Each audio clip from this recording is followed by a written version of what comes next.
according to God, the white man is the devil.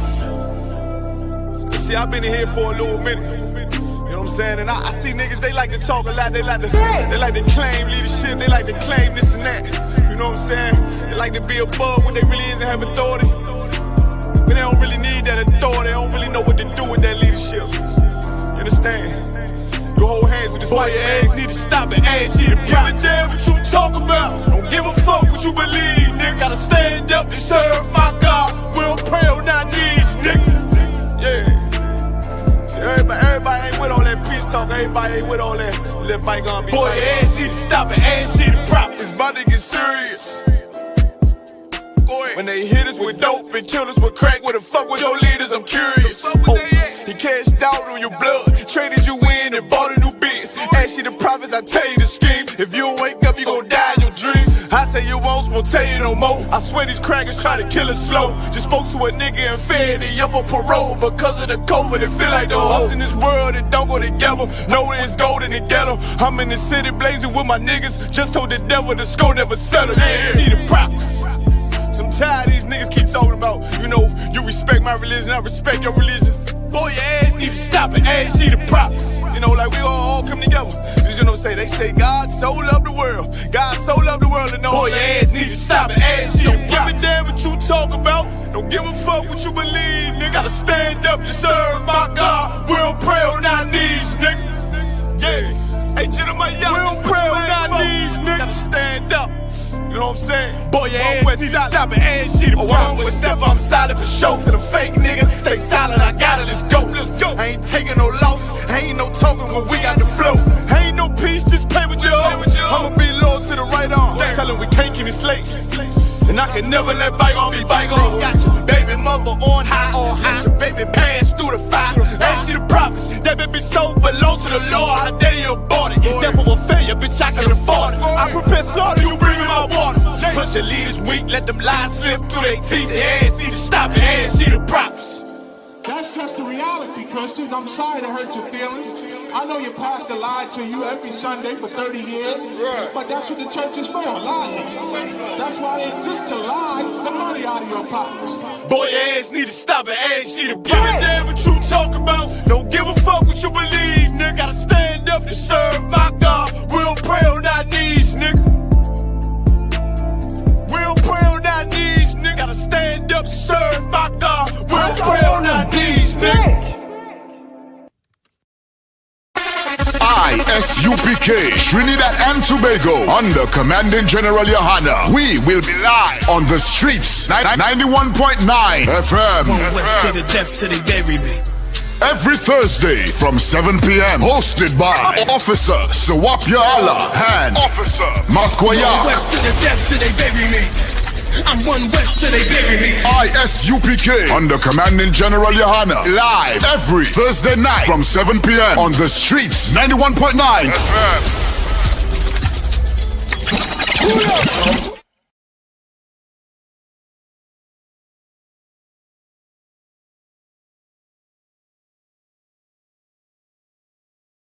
Wagwan priest, you good? What's going on? Listen, man, I'm hearing you, man. You ISUPK brothers be talking about the Jacobites that was in Scotland were originally black. You man ain't reaching that. Listen, put that on the TV right there. You'll see it. This is the transportations.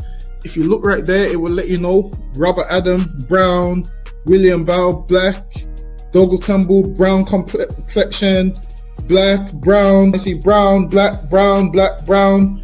This is all the Jacobites that was shipped out of places like Ireland and so forth. This is the transportations. Right. So this is giving you the complexion of the Jacobites that was shipped out of these places to Barbados and other islands in the West Indies. Yo, that's mad. So it's saying what? Robert Adams was a labourer and he was what? Brown faced. William Bell was what? Black, curled hair. Damn. That's deep, man. Which means what as well? Which also means black people was in Europe. Why? Because they ruled the Dark Ages. So that's why they was in Europe. You man are cold at history, man. All right, man. Shalom.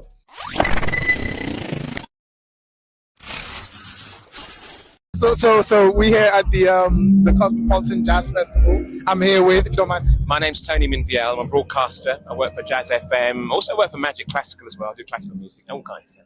Awesome, awesome. And could you tell me a little bit about, so this is a, celebrating cultural diversity. Could you tell me a little about your cultural background? I'm originally St. Lucian heritage. My mum and dad came to the UK early 60s, and I was brought up in kind of typical household, and then my father passed away very young. And so my mum made sure that we drunk culture, everything, from classical music to reggae to everything, right? And so I got a job in a record shop when I was 10 years old, and right in the heart of Brixton, so where I grew up. And that took me all around, it's taken me all around the world and back, as far as that's concerned. So. And so I'm assuming you know kind of about the kind of the history, the origin of jazz, like for example, the Black Pioneers like Buddy Bolden, Louis Armstrong, Duke Ellington, and brothers like that. Yeah. What are your thoughts on, I guess, the inception of jazz and what it now looks like today? I guess the evolution and also kind of how people have taken jazz. I know I spoke to a few people earlier and said that people have taken jazz and tried to box it in. Yeah, exactly. But really, it can't be done. Exactly. It's a beast that cannot be boxed. Right. And having lived in the US, the home of jazz, and lived in a black city as well, where jazz was paramount, cannot be boxed in. Jazz is not just a music; it's a feeling as well. It's about improvisation, but then again, it isn't. It's about a culture and a history that sits in your genes that created the whole jazz feel. And then, of course, as with everything, it never sits still. It changes. It evolves. And that's what some people, they hold on to the past as far as jazz is concerned. But jazz is a music that I've been supporting since I was very young, and it's always moving forward. Not a lot of people, some people will not agree the way it moves forward. They want it to be as it was then, but actually it's always, you heard Romana Campbell, that's our new wave right there, right? You just watched that. David Austin Gray, all young black musicians that are doing good business at the moment that I've been supporting for many years, so it's good to see.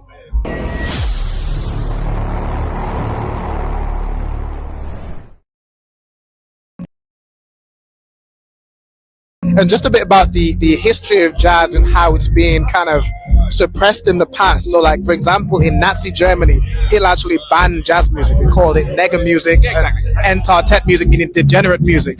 And like, these are one of the propaganda pictures they put Oh, no, up. I've seen that before. Yeah, I'm sure you have. And what are your thoughts about that, about how it was suppressed and banned in Germany? A terrible thing, man. But again, like I said, they were trying to hold us down, man. You know that's never going to happen.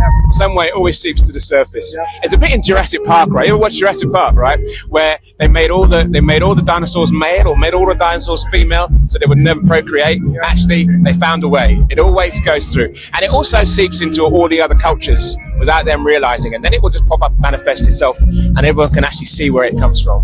So yeah, all that nonsense, it's all smoke screens, and we have to stay true to what we believe in. We need to stay true to our heritage. We need to understand where we're actually going, and to do that, we need to understand where everything is coming from. And once you get that balance just right, we will never lose. Yeah, never.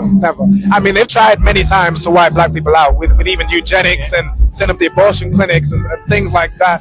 Windrush, how they just suppress it every turn. My brethren's in Atlanta at the moment, the whole of the music scene, and just people in general, what we call po-black folk, we used to call in the South, right? All my brethren's, they're all lying low at the moment. Everyone all thinks they're sleeping. Black people in America are not sleeping, let me assure you.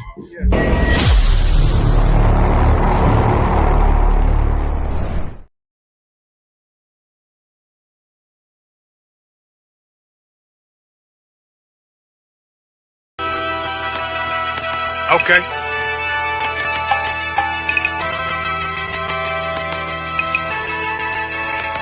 Homie, I've been... There's a king that's coming back to save our people. Now, we should be preparing ourselves for the return of our king, not stuck up in these denominations and religions that's destroying our people and destroying our nation. So when we are in this kingdom and a brother or sister is doing wickedly in this kingdom, we must tell them, look, the world is expecting you to stay docile, to stay stupid.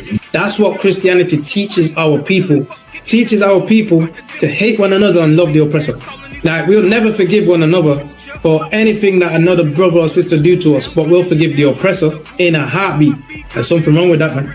Imagine living your life as a whole Christian your whole life, and life's good because you're a Christian and Jesus is white and everything's going great, and there's a landslide and the earth opens up and you go downstairs and you walk through this place and you see a black Jesus, man. Why is Jesus Christ black with an afro in the catacombs, man? This predates the Renaissance period. So when you read the book of Genesis, the trees in the garden with other nations, a leaf, what does a leaf do to a tree? Cover the tree. So Adam took the covering of another nation. What's the covering of another nation? Their culture. So when the Most High saw him, say, "Yo, Adam, where are you, man? Where are you? Don't mean I can't find you. It means like who is this nigga? Man? Where are you, man? I don't know you." Okay. So the Ba al Banya Yasha'ala wa Amarath al Ham wa Aidya Yahaw. The Ba means speak. Al, when it's joined with something, so al Banya means what? Unto, right? Excellent. So al when it's joined with something means unto. Banya means children. Yasha'ala is Israel. So unto the children of Israel. Like if it's one thing a hoe gonna do, a hoe gonna hold. But you ain't. She can't hold if there's nobody to hold with. And the thing she said at the end, where she said, I went back and I lied to him, and he still wouldn't do it. And then she threw up her hands and she said, well, he'll just be a brother. That's what he need. That's brothers. right. If we have more brothers, hoes like her wouldn't have no outlet. There was a man in the land of Oz, his name was Job, and that man was perfect and upright. There you go, the man called Job. I think Job is what that afflicted. And that man was perfect and upright, meaning what? You can be perfect, man. Job was a man like everybody else, man. Job wasn't no angel, he didn't come from the heavens, and that man was perfect, meaning what? You can be perfect in the Bible. Being perfect is in the Bible. With me, had fringes on my coattail way before Jimmy. Funny how the general ain't even see a penny. Better show respect, get smoked like a chimney. Keep my name out your mouth, don't even think it. Send a real Smith at y'all know Jada Pinkett. Both ball heads, my grain above 50. Lost my man to the game, that pain that stuck with me. Had to find a cheat code to the street though, cause the niggas getting foul, shoot you like a free throw. Keep spitting acid like a Mino, and the nigga be the nicest with a mean flow.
And I'm screaming more fire, more fire.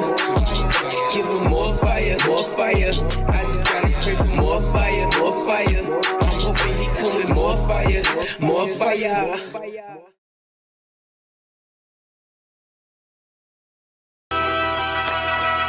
Okay.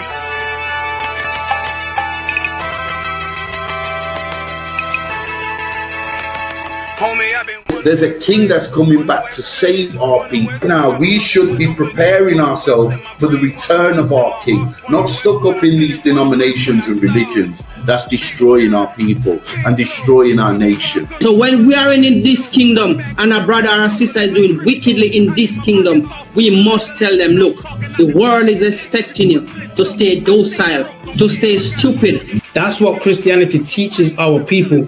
Teaches our people to hate one another and love the oppressor. Like, we'll never forgive one another for anything that another brother or sister do to us, but we'll forgive the oppressor in a heartbeat. There's something wrong with that, man. Imagine living your life as a whole Christian your whole life, and life's good because you're a Christian and Jesus is white and everything's going great, and there's a landslide and the earth opens up and you go downstairs and you walk through this place and you see a black Jesus, man. Why is Jesus Christ black with an afro? Okay.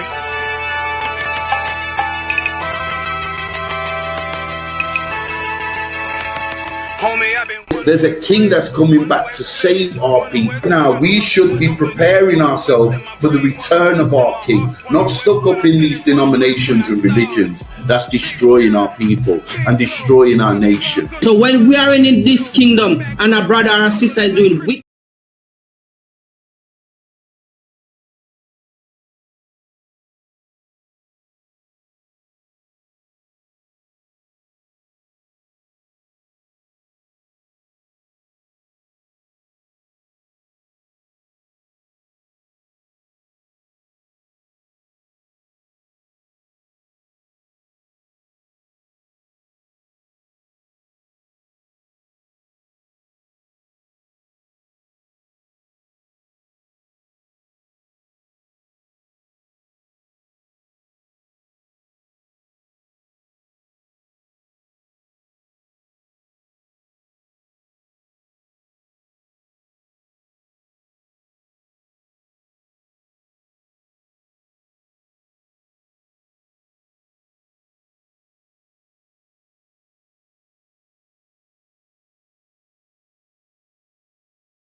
No sweat.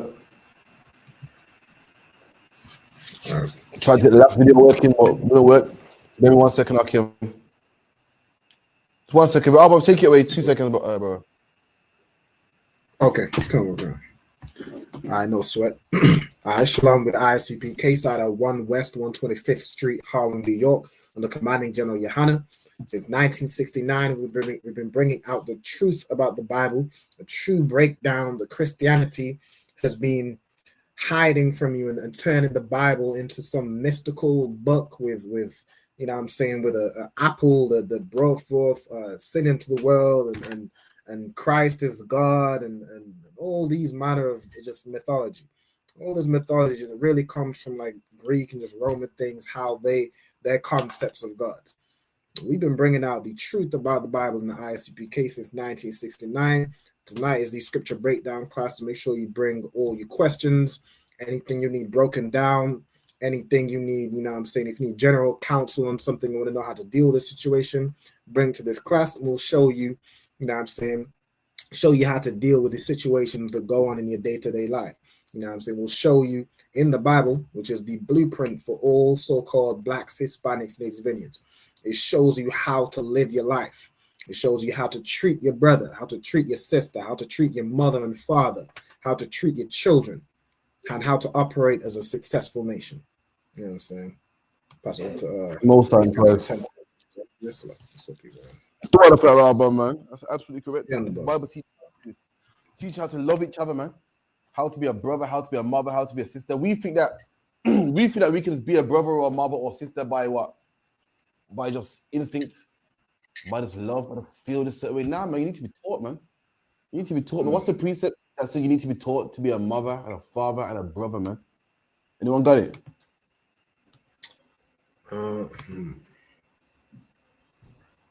Is it? Hold on. I'm trying to think. It's not the one where it's fully things to you, but the is the one where it says the flesh or the spirit fights against the flesh, or that one. That's a good one, but the one that I want in specific.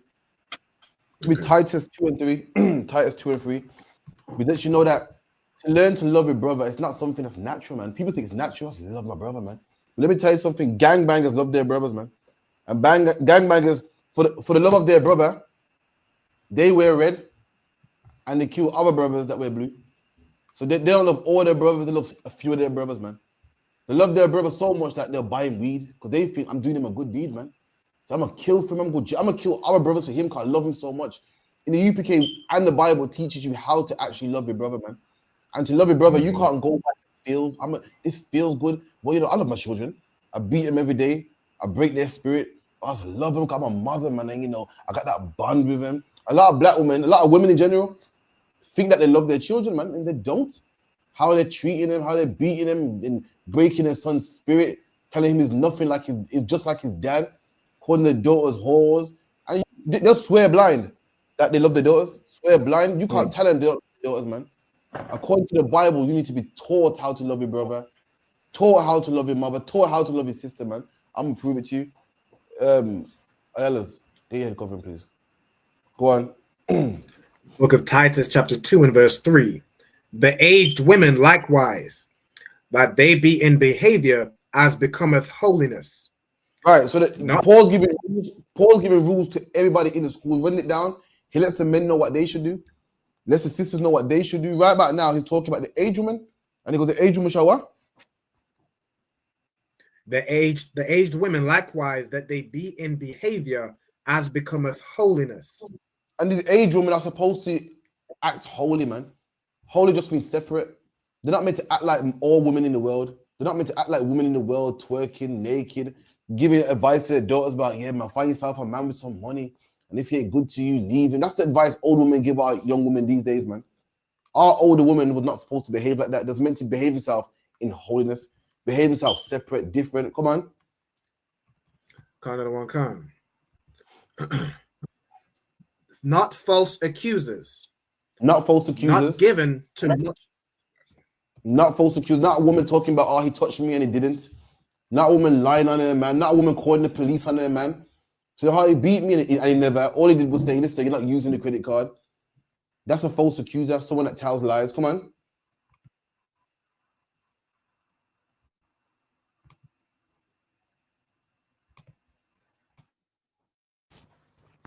Come on.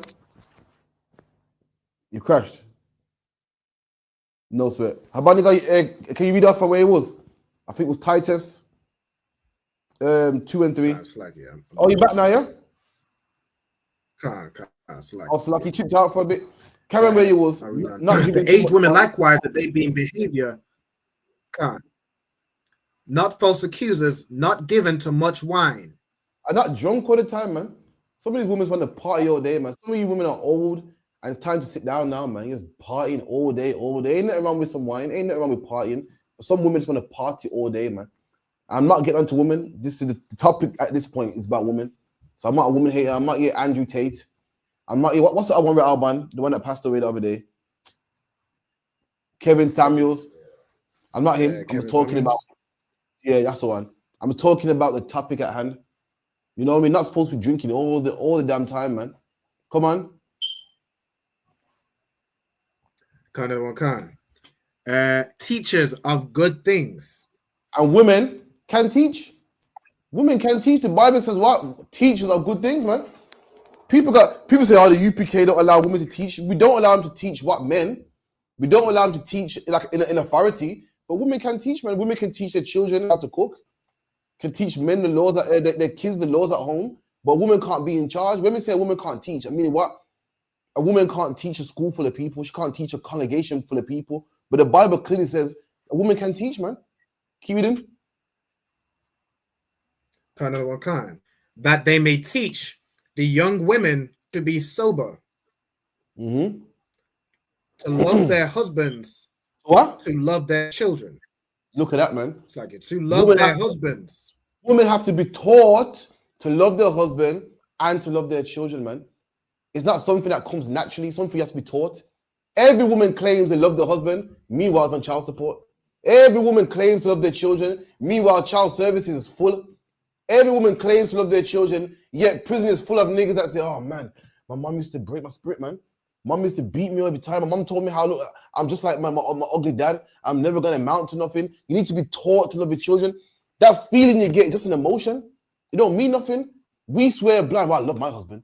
Because why you put on lingerie and you have that sexual feeling. Let me tell you something, man. There's an old saying, it because what? Feelings change like the wind, man. And it's true. Emotions change like the wind. Thanks to the Christian church, we think that love is an emotion. It's not, man. Love is a duty, something that you must do.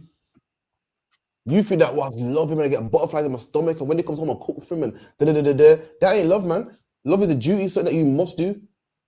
That's a duty. You know what love is? Love is, take away the niceness and the emotion. Love is something that you must get the doorbell, Kashaba. Love is something that you must do despite emotions. Like, have you seen a mother up at night time and she's tired and she's making a bottle for her child? That's love. Even though she wants to sleep, even though she's at work in the morning, even though she's tired, she's up making a bottle for her child. Islam on Christ. Why? Because she wants to? No, because it's a duty. That's love, man. Love is when your man is getting on your nerves and pissing you off, man. Love is when your man got another woman and you say, you know what? What he does with his woman, that's his business. It's my man nonetheless. I'm gonna mind my business. That's love, man. We've been told in the Christian church, love is a good part, man. Love is the whining and the dining. And then what happens when the man pisses you off? What did they call it, Alban? What did they call it, Habaniga? When you and your man are on bad terms? What did they call it in the world? I mean,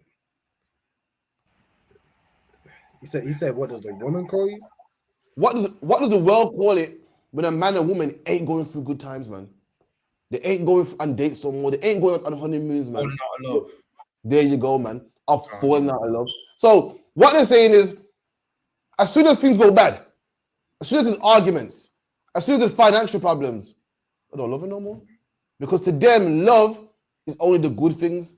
Love is the roses, man. And love is the great sex and the lingerie and the dates and the dinner dates and be snapping and the vacations and be hugged up. As soon as things go bad, we out of love. Falling out of love. That's not love, man. Love is a duty. Love is when you stick with that woman, even though times are hard, man. Love is when you stick with that man, even though times are hard, even though you find a number in his pocket, even though we got a different family, another family should say it's like, yeah, that is love, man. Just like a woman that loves their kid wakes up at night time to make the bottle. A woman that loves their kid comes out of work and misses a day's wage because the child's sick and the school called her. That's love. You need to be taught that, man. It's not no emotion. Because emotions change, man. Every man that's divorced, one time was what? Was in love. Every single man that you see that woman that you can't stand, that keys your car, you hate the bitch. Someone mentions your name, you go, I hate that bitch, man. You wish that the kid you got with her, you could give it to your good woman. But let me tell you something. That kid that you once upon a time you like made that kid, you was in love. What happened? Your emotions changed, man. She got on your nerves, you know. It looks like what it used to be. Remember, you met her when she was young, you know, she's curvy now, 2 pitney in now, long breasts now, you know what I mean? She don't look as good. And why? We've been told that, well, you know, times change now, did you? Get someone else. Oh, I don't get butterflies in my stomach no more. Get someone else. And that's why there's single parent homes everywhere.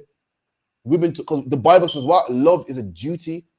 When you lay down with a woman, it's a duty. When you got children, it's a duty. When you got brothers, you're a camp leader, you're an officer over certain men, you got a duty, man. We will all love to sleep and do the things that make us happy. We will all love to not come to class. That'll make me happy. Sleeping right now would make me happy, but I got a duty, man. Not feeding, not going to your slave and keeping lights on in your house, that'll make me happy. But you got a duty, man. And likewise, a woman got a duty to the man that she opened her legs to. A man got a duty to a woman that he lied down with. A woman and a man has duty to them kids that they made, man. But we've been told that, you don't get taught love. It's an emotion. Just go with your emotions, man. That's ridiculous, man. You cannot go with your emotions, man. Give me Jeremiah 17:9. You cannot follow your emotions, man. It's the emotions of a child molester that makes him molest children, man. It's the emotions of a murderer that makes him murder somebody every time they get him angry, man. It's a murder. It's the emotions of a rapist that sees a woman and goes, "Oh, look at her, man. I don't have to ask no consent." You can't do that, man. It's a duty. It's rules that you must follow. Alban just read where it says what? That you got to be taught to love your husbands. You got to be taught to love your daughters. You need to be taught to love your brothers, man. So like Radar, get the mic right here. He ain't gonna scream that much. Okay. No, sir. Book of Jeremiah, chapter 17, verse 9. Verse 9.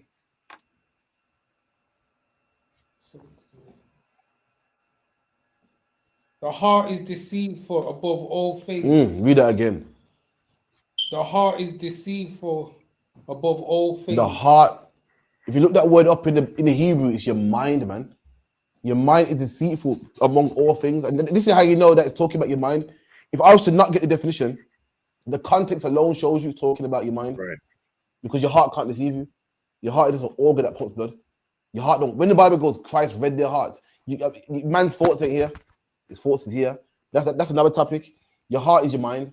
And a man's mind is deceitful. You cannot follow your mind, man. You go to counsel, let a brother tell you what's right, man. Your mind will say, she got a man, but why? They don't get on. They don't get on, man. And she's telling me how she don't really like him again like one time. Your mind will tell you that, man. What would the rules say? Forget your mind. What would the rules say about a woman that got a man? And that's what you follow? The rules say she got a man, leave her alone. But your heart now, boy, it's a tricky one, you know, because they don't you get on every time I come around, they're always arguing. And she told me she don't like you. That's your mind. Deceitful, deceive you, will lie to you. You tell you that, nah, man, do it, man. They don't get on that much. Every time you come around, they're always arguing. She done told you that she don't like him already. That is your heart, man. It's your heart. You been telling every man that takes crack knows it's wrong. He knows it's wrong, man. But why does he do it? Because his mind? Well, you know, no one's perfect. And this last time, like, you know, and I'll get rid of it one day. That's your mind, man. You know it's wrong. Every murderer knows it's wrong, but his mind tells him, yo, who are you talking to? Could never step on my shoes just a little while ago. That's his mind, man. And your mind is wicked. Black man, Hispanic man, Native Indian man. Your mind is wicked, man. Do not. Your heart is the last thing that you want to be following. It's the last thing that you want to be following. Why? Because your heart wants what it wants, man. Your heart wants to have an orgasm. It wants to feel that sensation when you smoke weed. It feels beautiful. It wants that. It wants what it wants, man. You got to say, forget what I want. What does God want? Your mind is flesh. It's like an animal. Animals eat what they want. Animals don't read the ingredients. Go, there's dirt in there. I ain't reading that. I ain't eating that. Animals are naked. Animals don't put on clothes. I mean, you follow your mind. That's what you become. You become a dog, man. Dogs are naked. Dogs have sex with anything. Dogs eat anything in the bin. The Most High made you more than an animal. That's why he gave you the laws, statutes, and commandments, man. Read that again, Baba Kushar. If I could say real quick. Go on. What's mad about this is like you know, Bible says the heart is deceitful, but in the Christian church they'll tell you things like follow your heart, or what do you feel about this, or what does your heart say about this, or you know, God knows my heart, as if filthy things that you come up with in your mind, like you want to lay with that woman who has a man, and your mind is telling you should do it. That Christian church is telling well follow your heart. Well, now when your mind is a Christian, you're thinking, okay, well, what's in my heart or what's in my mind must be what God wants. Like that's the danger of Christianity, if I could say. Now, what you said was key, man. Christianity clearly goes against the Bible. Clearly, the Bible's saying don't follow your heart, and Christians' number one line: follow your heart, man. Follow your heart. What makes you feel happy? Follow your heart, man. That is satanic right there, man. That is anti-Christ, anti-Bible right there. How much things have you ever? How much things ever popped into your mind before that you got to shake off? No, how many times you thinking? Yo, what am I thinking? Right. I'm gonna tell the David. That's how you got. That's how you got to treat your mind. Your mind is disgusting. Whenever you get a bad thought in your mind, don't feel, oh my God, I'm evil. Oh my God, I'm horrible. Just say, you know, say it. That's my mind. Oh, that's the flesh. The flesh does that. When the flesh is hungry, it thinks certain things. When the flesh is horny, scream French, it thinks certain things. When the flesh is angry, it thinks certain things. The amount of men I wanted to kill in my mind, the amount of people I wanted to harm in my mind, you got to shake it off. That's your mind. You can't follow that, man. How much women you had sex with, and you swore blind, now it's the right thing to do, it's the one, and as soon as you're done, you're thinking, oh my God, what have I done? But guess what? You can thank your mind for that. That was your emotions for that. How much money in jail right now saying, oh my God, what was I thinking, man? Loads of them, they can thank their mind for that, man. How much people feeling down and took crack for the first time, now they're an addict, and they're thinking, damn, how did I get here, man? You know what they followed? They followed their mind, they followed their heart. You cannot follow your heart, man. You'll feel 1 minute one way, I feel another minute another way. That's why they say what? Whenever you're feeling some type of way, you want to say, sleep on it. And 9 times out of 10, you feel different. You cannot live life according to your mind. It's unbalanced, it's left, it's right, it's up, it's down, it's angry, it's sad, it's this is right, then that, especially a woman, forget about it, man. Oh my gosh. How much women hate you today and love you tomorrow? I didn't mean that. You can't live your life according to that. You need to live your life according to something solid, man. That's the rules of the Bible. Right. It's solid. Black and white, no gray areas, man. Read on up. Can't. The heart is deceitful above all things and desperately wicked. Not only is it deceitful, it's wicked, man. Like I said, the things that pop in your mind is wicked. It wants what it wants, man. Come on. Who can know it? Who can what? Who can know it? Why does the Bible say that? Say, who could know it, man? Why does the Bible say that? I say no one can. Who would know it? It'd be like, how can, like, I'm in love. This woman got a man, but I'm in love, man. My mind convinced me, yo, this is the right thing to do. Who could know it? The way it feels, and it's so convincing, and it's strong. Like, who has a feeling in their mind and go, like, how many people go, that's a Satan, man. Let me shake him off. Not many. Not many. How much people, man, if everyone felt that way, prison will be empty. If everyone felt that way, the AIDS world will be empty. The Bible says, who can know it? Because when that feeling comes upon you, it is strong, man. And guess when you find out, Satan? Guess when you find out? When you get them results back, man, from the doctor. When you're in handcuffs, man. When you're stuck to this woman, you got child support, man. When the man comes and kills you for having sex with this woman, that's when you know it, man. That's when you say, oh my God, I was deceived. No one knows it. Who can know it, man? Who can know it that you're angry over nothing and you're gonna go kill a man over nothing, over £10, but you could let it go, man. Just let it go and don't borrow him no money no more. You can say, you know what? Forget it, man. They're gonna laugh at me, but keep that £10, man. Come again. You'd never get £10 again. You would never get money again. Nah, man, your mind's to go kill him. Who disrespecting me? You know who I am? Now you're in jail, man. Who knows it? Keep it in. Anyone want water? Come. Verse 10. I, the Lord, search the heart. I try the reins, even to give every man according to his ways. No sweat. Albert, no, sorry. Habani, got to give me Galatians 5 and 16. Any questions? Okay, we'll get your questions. Come on, sir. I do have a question if I could. Okay, let me get this first. Please hold that one. Don't forget it. Hold it.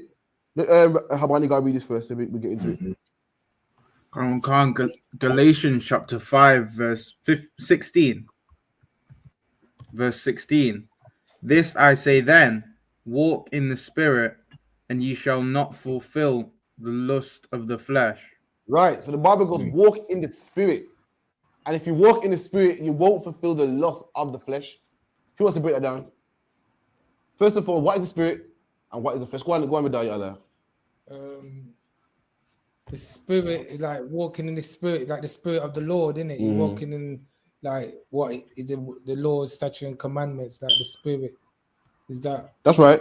And if you walk in the spirit, you won't. What I say? If you won't fulfill the lust of the flesh. Yeah. So you're walking in the spirit, so then you won't sin, basically. That's right. Christ said, "What the words I speak to you, they are truth and they are spirit." That's really what the spirit is. The spirit is what the Lord wants you to do. And what's the flesh? The opposite. The flesh is what you want to do. So if you follow what God wants you to do, then you won't do what you want to do. I mean, despite how much your flesh is saying smoke, man, you go, well, God said don't, so I'm not doing it. Go on, brother. Pass the mic. I was gonna question, would that, give it that one. Like when you ask Christian people about the gospel, would that be what the gospel really is? What you just said? No, according to the Bible, the gospel means good news or good tidings. The gospel, according to scripture, is that we're going to be saved. Israel's going to be saved. I don't know. Today, gospel means gospel music and banging tambourines. But according to the Bible, the gospel means good news or glad tidings. And the glad tidings that the Lord's come back to redeem Israel. That's the gospel, according to definition. Read that again, Baba Kushar. Come on. Galatians chapter 5, verse 16. This I say then, walk in the spirit, and ye shall not fulfill the lust of the flesh. You go, walk in the spirit, and you won't fulfill the lust of the flesh. So you do what the Most High tells you to do, then you can't do what you want to do. You have to follow one. If you follow your flesh, then you can't follow the Lord. If you follow the Lord, you can't follow your flesh. Because the Lord's saying, what? Don't celebrate Christmas. But your flesh is saying, yeah, but the kids, man, and the Christmas tree and the big food that my grandma cooks, man. But the Lord's saying you can't do it. So therefore, you don't celebrate it. You don't do the things you want to do, but you do the things that God tells you to do. Keep it in.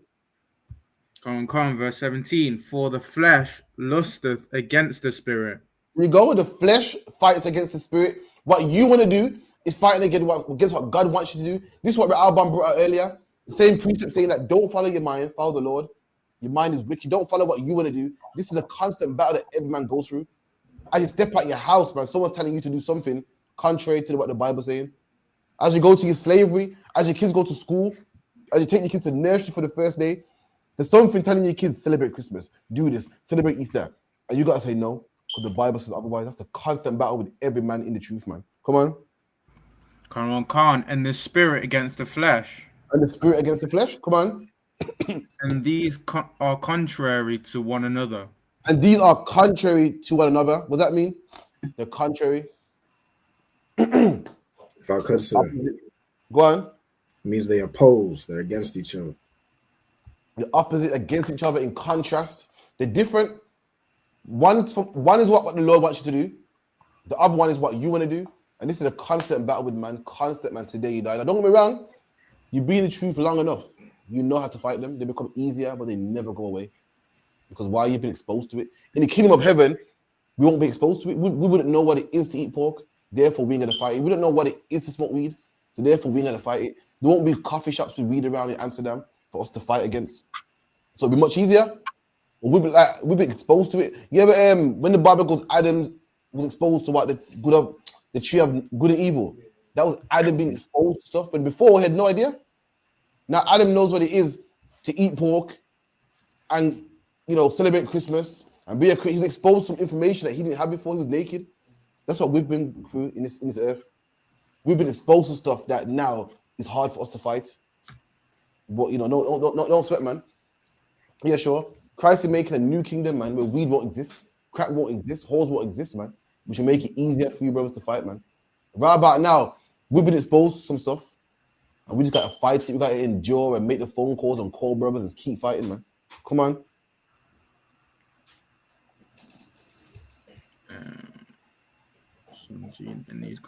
So that ye cannot do the things that ye would. There you go. What's that? Where that part down, about nigga? So that you cannot do the things that you would. You can't do the things that your body wants to do. You have to do what God says. There you go. You can't do the things. If you follow God, then you can't do the things that you would usually do. You can't do the things that you would usually do on a Saturday night. You can't have sex with the girls you would usually have sex with. You can't smoke. It's something you usually do. You can't celebrate Christmas like you usually do. When you follow the Lord, you can't do the things that you would do at one time. Come on. Come. But if ye be led of the Spirit, ye are not under the law. There you go. And if you are led by the Spirit, you are not under the law, man. What does that mean by under the law? So this is what that Christians love, man. If you're led by the Spirit, if you follow the Lord, you are not under the law. Go get a shot. You're not subject to the law. There you go. You're not under, like when they say what, you are under arrest. You're not under it. Like young people say, he got buried under the jail. To be under the law doesn't mean that you keep the law. It means to be under it means you're under the punishment of it. And look at that context. If you keep the law, then nobody will punish you, man. You get me? If you don't steal, then no man got to lock you up. If you don't murder, no one got to lock you up. You got to pay a man double. You got to be fined. If you follow the things, if you fight your flesh and keep the laws of God, then you're not under the law. You don't get punished, man. That's the context of it. Christians say you're not under the law, like, you know how you're under the blood of Christ? They say under the law means to keep it. It's not talking about that, man. It means you're not under the punishment. No man can harm you. No man can punish you. No man can say you're guilty of anything. No man can charge you by the law. Why? Because you keep it, man. That's what it's referring to. Rob, on your question? Come on. So I was speaking with Officer Bunny guy early on in the week, right? He asked me a question regarding like dreadlocks. Like, how would we show in the Bible the dreadlocks are against the Most High? Come on, sir. Sorry, carry on. Sorry, I keep cutting people off. No, I was going to say a few things I mentioned was how dreads are just generally not our custom. Like, you look into the history of it, I think it has like roots in ancient Egypt, kind of more recently in India. So it just goes to show how it's not our custom. We're told in the Bible not to follow after the ways of the heathen. And then, of course, in the Bible, you know, the I guess the most used thing for locks in the Bible is Samson. They use Samson to say that he had dreadlocks, but he had locks, which is something you can lock and unlock. More braids. But is there anything else in the Bible that would kind of go to show or go along with that dreads is not, you know, against the Most High or lawful? You pretty much got them all, Rabban. You get me the goddess Shiva, Shiva. So dreadlocks are unlawful in the Bible. Why? Because commandment number 1 says what? You cannot have no other gods before me. The East Indians got a god called Shiva, and Shiva had dreadlocks. And legend had it, Shiva created the whole earth with her dreadlocks. She rolled her dreadlocks out, and that's how the earth was created. East Indians believe that. East Indians want to be Shiva, they want to mimic Shiva, and they got dreadlocks. And then in the 1800s, they went to Jamaica, and black people saw them with the dreads and go, yo, that dreads looks, you know what I mean? That's deep, man. And we saw them smoking ganja. Ganja is a Hindi word. We think ganja is ours. It's not even ours. They do that. But they get something like this. And they put ganja in one end and they suck the smoke out the other end. And over time, because of Bob Marley got famous, and you know, a man called Leonard Howell made the Rasta movement, and that's what got Rastas today. So black people think that Rastafarianism is an African culture, it's Ethiopian. It's not. It's East Indian. There's nothing Ethiopian about Rastafarianism. If you get me that, get me Shiva. And get me the Indian priest as well, man, with dreadlocks. It was just like one of your uncles, man. I got Shiva, or the auspicious one, also known as... Not that. Just get me a picture of her, one of them animated pictures so they can see her dreads. It's like it. Pass to the mic, people, sure. One of the East Indians sent to Jamaica to oversee some of the slaves. Not overseas. So the East Indians were sent to Jamaica and the other islands too. Yeah. Reason being is slavery was abolished. And they didn't want to pay black people. Like, I ain't paying you. You're a nigga, man. How'd you slavery for 100 years? I ain't paying you now. It's abolished now. It's illegal. To make a man work for free is illegal. So the slave master didn't want to pay us no more. Also, the slave master messed up India. So they owed some contracts to the Indians. So they said, you know what? We'll send you to Jamaica, Trinidad, Guyana, and we'll pay you to cocaine. We'll pay you to, you know, because we don't want to pay these niggas, man. I ain't paying these, man. We're whipping them the whole life. Now I gotta give them hard money. I ain't paying them. And that's why they went to Jamaica. And it was the lowest, the scummiest of the scum Indians, man, the lowest ones. The tribe was called the Coolies, and they sent them out there. And now look, them same people are above us. Them same nobodies that was in feces, look at us like, look at them niggas, man. Yeah. And they're the Jamaican Indians. Look, that's Shiva right there. Zoom into that one again, Valban. This one here. That's where the dreads come from. And that's how they serve their God. And black man, you don't know it. You think it's fashionable. You think it's a fashion. This where it comes from, man. This goddess or God, I don't know what it is. Some transvestite God. I don't know what it is, but that's what it is anyway. Also, give me the Hindu priest, man. There's the one underneath, the blue one right underneath. Come on, sir. Right here. Come on, that don't look like the man outside the bookies. That look like the man right outside the book. Get me the one beside him to the left with the head tie up. Oh, this one? No, the one to the other side. That's like it. Yeah, look at East Indian on the right, man. That look like one of the men in the bookies. Head tie up. That's where it comes from. Rather, get me one more. Get me the East Indian man is smoking weed for a pipe, man. You must go find that one.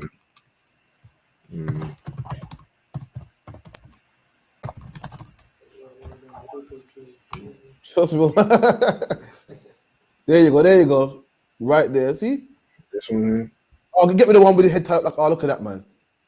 Ain't that your uncle with the turban? And that's you think we smoking Snoop Dogg?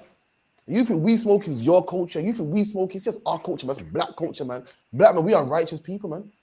This is not what we do. This is what they do. They brought weed before they came to Jamaica. We wasn't smoking weed. We didn't know what weed was. We got chewing. It goes the ganja farmer. People say, oh, ganja. You know what people say? Oh, ganja is a word that Jamaicans use, man. No, it's not. Rabba, get me the definition of ganja, please. On the screen. Type in ganja etymology. Come on. Let me see. Ganja. Put Rabba to work today. You're gonna learn something today about the East Indians. So lucky Rabba, my bad. No sweat, sir. You got ganja right here. It says early 19th century from Hindi, ganja. From the Hindi, man. It's not an English word. It's not a word we made up. It's an Indian word called ganja. They got a river in their country called what? The River Ganges, man. That's where it comes from. Rabbi, I'll get you one more, let you go. Type in the word thug. Type in the thug, man. The definition of the word thug. Thug definition. All right, definition. Everyone sees Tupac saying, yeah, the thugs, man. Thug this. And we think smoking weed's our culture. We think having dreads is our culture. We think being a thug is our culture. This is East Indian culture, man. The first thugs was a group of men called the Thuggies, man. And when the white man went to India and colonized it, he used to bring like spices back and forth on boats to England. And these Thuggies used to rob him and kill him and rape and strangle. That's where it comes from. It don't come from us. It don't come from Tupac. Every minute, these thugs with their drill music. Listen, the word thug predates us, man. We're righteous people. Everything that we've learned comes from the other nations, man. They say the drive-by came from Cali. I beg to differ. I can watch a black and white movie right now with the old-fashioned car, and you got the mafia man sticking his Tommy gun out the window, man. That was before the 60s with Bloods and Crips. JF Kennedy's father was what? A bootlegger, man. That was a drug dealer of the time. Back then, the prohibition, alcohol was illegal, and they used to smuggle alcohol in long before black people was even free. It's like, brother, pass to the mic, please. They was doing it on horses, fam. long before we robbed banks, who's robbing trains, man? Billy the Kid. Long before we came to long before we came to England, have you not heard of the Cray twins? Peaky Blinders. But we the gangsters, man. We the gangsters. The kids can't walk straight. Before when we was in the South, we didn't even make it to New York yet. And there's a movie called Gangs of New York with the Irishman. Not us. Come on, man. Go on, my dog. The Peaky Blinders, in that day, that was like knife crime, innit? When that was Birmingham back then. They'll slice your face. Yeah, it was all about knife crime. And there was a gang. The government had to clamp down. The government. You see how now the government comes for you. They got CCTV cameras for you. More police for you. You're on the news. The Peaky Blinders, man. Long before we got here, and they made like England was so sweet till these migrants got here. See, these black people come with their gun crime and they come with their crime. Excuse me. Listen, I know history, man. Crime was here before black people got here. There you go. The brother goes to Chelsea smile. They'll put a credit card in your mouth, man. You give me the butterfly cut. Teddy bears are here long before we got here, and they make out. See, man, England was a nice place. We are stop. Have you heard them talk about immigrants recently? I don't really care because they ain't talking about us. Talking about the other nation. I don't give a damn. But they're talking about because they're coming with their rapism and they're coming with their this and their crime. I'm like, what? What? Like anybody will think that England was a nice, cushy place, and these are ruining it. Hey, this is history. Anyone ever watched the movie Oliver Twist? And you got Fagin talking about or two. It's a fiction movie, but he wrote a fiction movie about pickpockets and thieves, man. How would Charles Dickens get the concept about pickpockets and thieves unless they're already in the country? Don't blame black people. So sorry about that. Mic again. And that's the one that kids do in school every year. See, when kids do that play in school every day in school. See, one of the famous songs of Oliver Twist. Anybody? You got to pick a pocket or two. Got to pick a pocket or two. Come on. So lucky. Go on, read that album, please. Come on. So the definition of a thug, we got a violent, aggressive person, especially one who is a criminal, or the historical definition, a member of a group of. So a thug today, in modern definition, is a man that attacked somebody as a criminal. That's where the word thug comes from. And that's what the word means. Let's see where the word comes from. Come on. Historical, a member of a group or organization of robbers and assassins in India. In India, man. In India, not in Brixton. You know what I mean? Not in Highfields or St. Anne's or Handsworth. In India, that's where it comes from. They were criminals before us, and now they come to our neighborhood, locking up the shops early, locking the shop. Can't trust them black people. You know they're crazy. You know, excuse me. I derive from prophets, man, and great men, and men that parted oceans and parted seas, man. This is your history. You come from criminals, not me. And now we're so low, they've come up now and look down at us like, look at them niggas, man. Look how disgusting they are, man. Excuse me, my foreparents weren't robbers, man. Your foreparents were. Your foreparents were robbers so much, they named a whole word after them.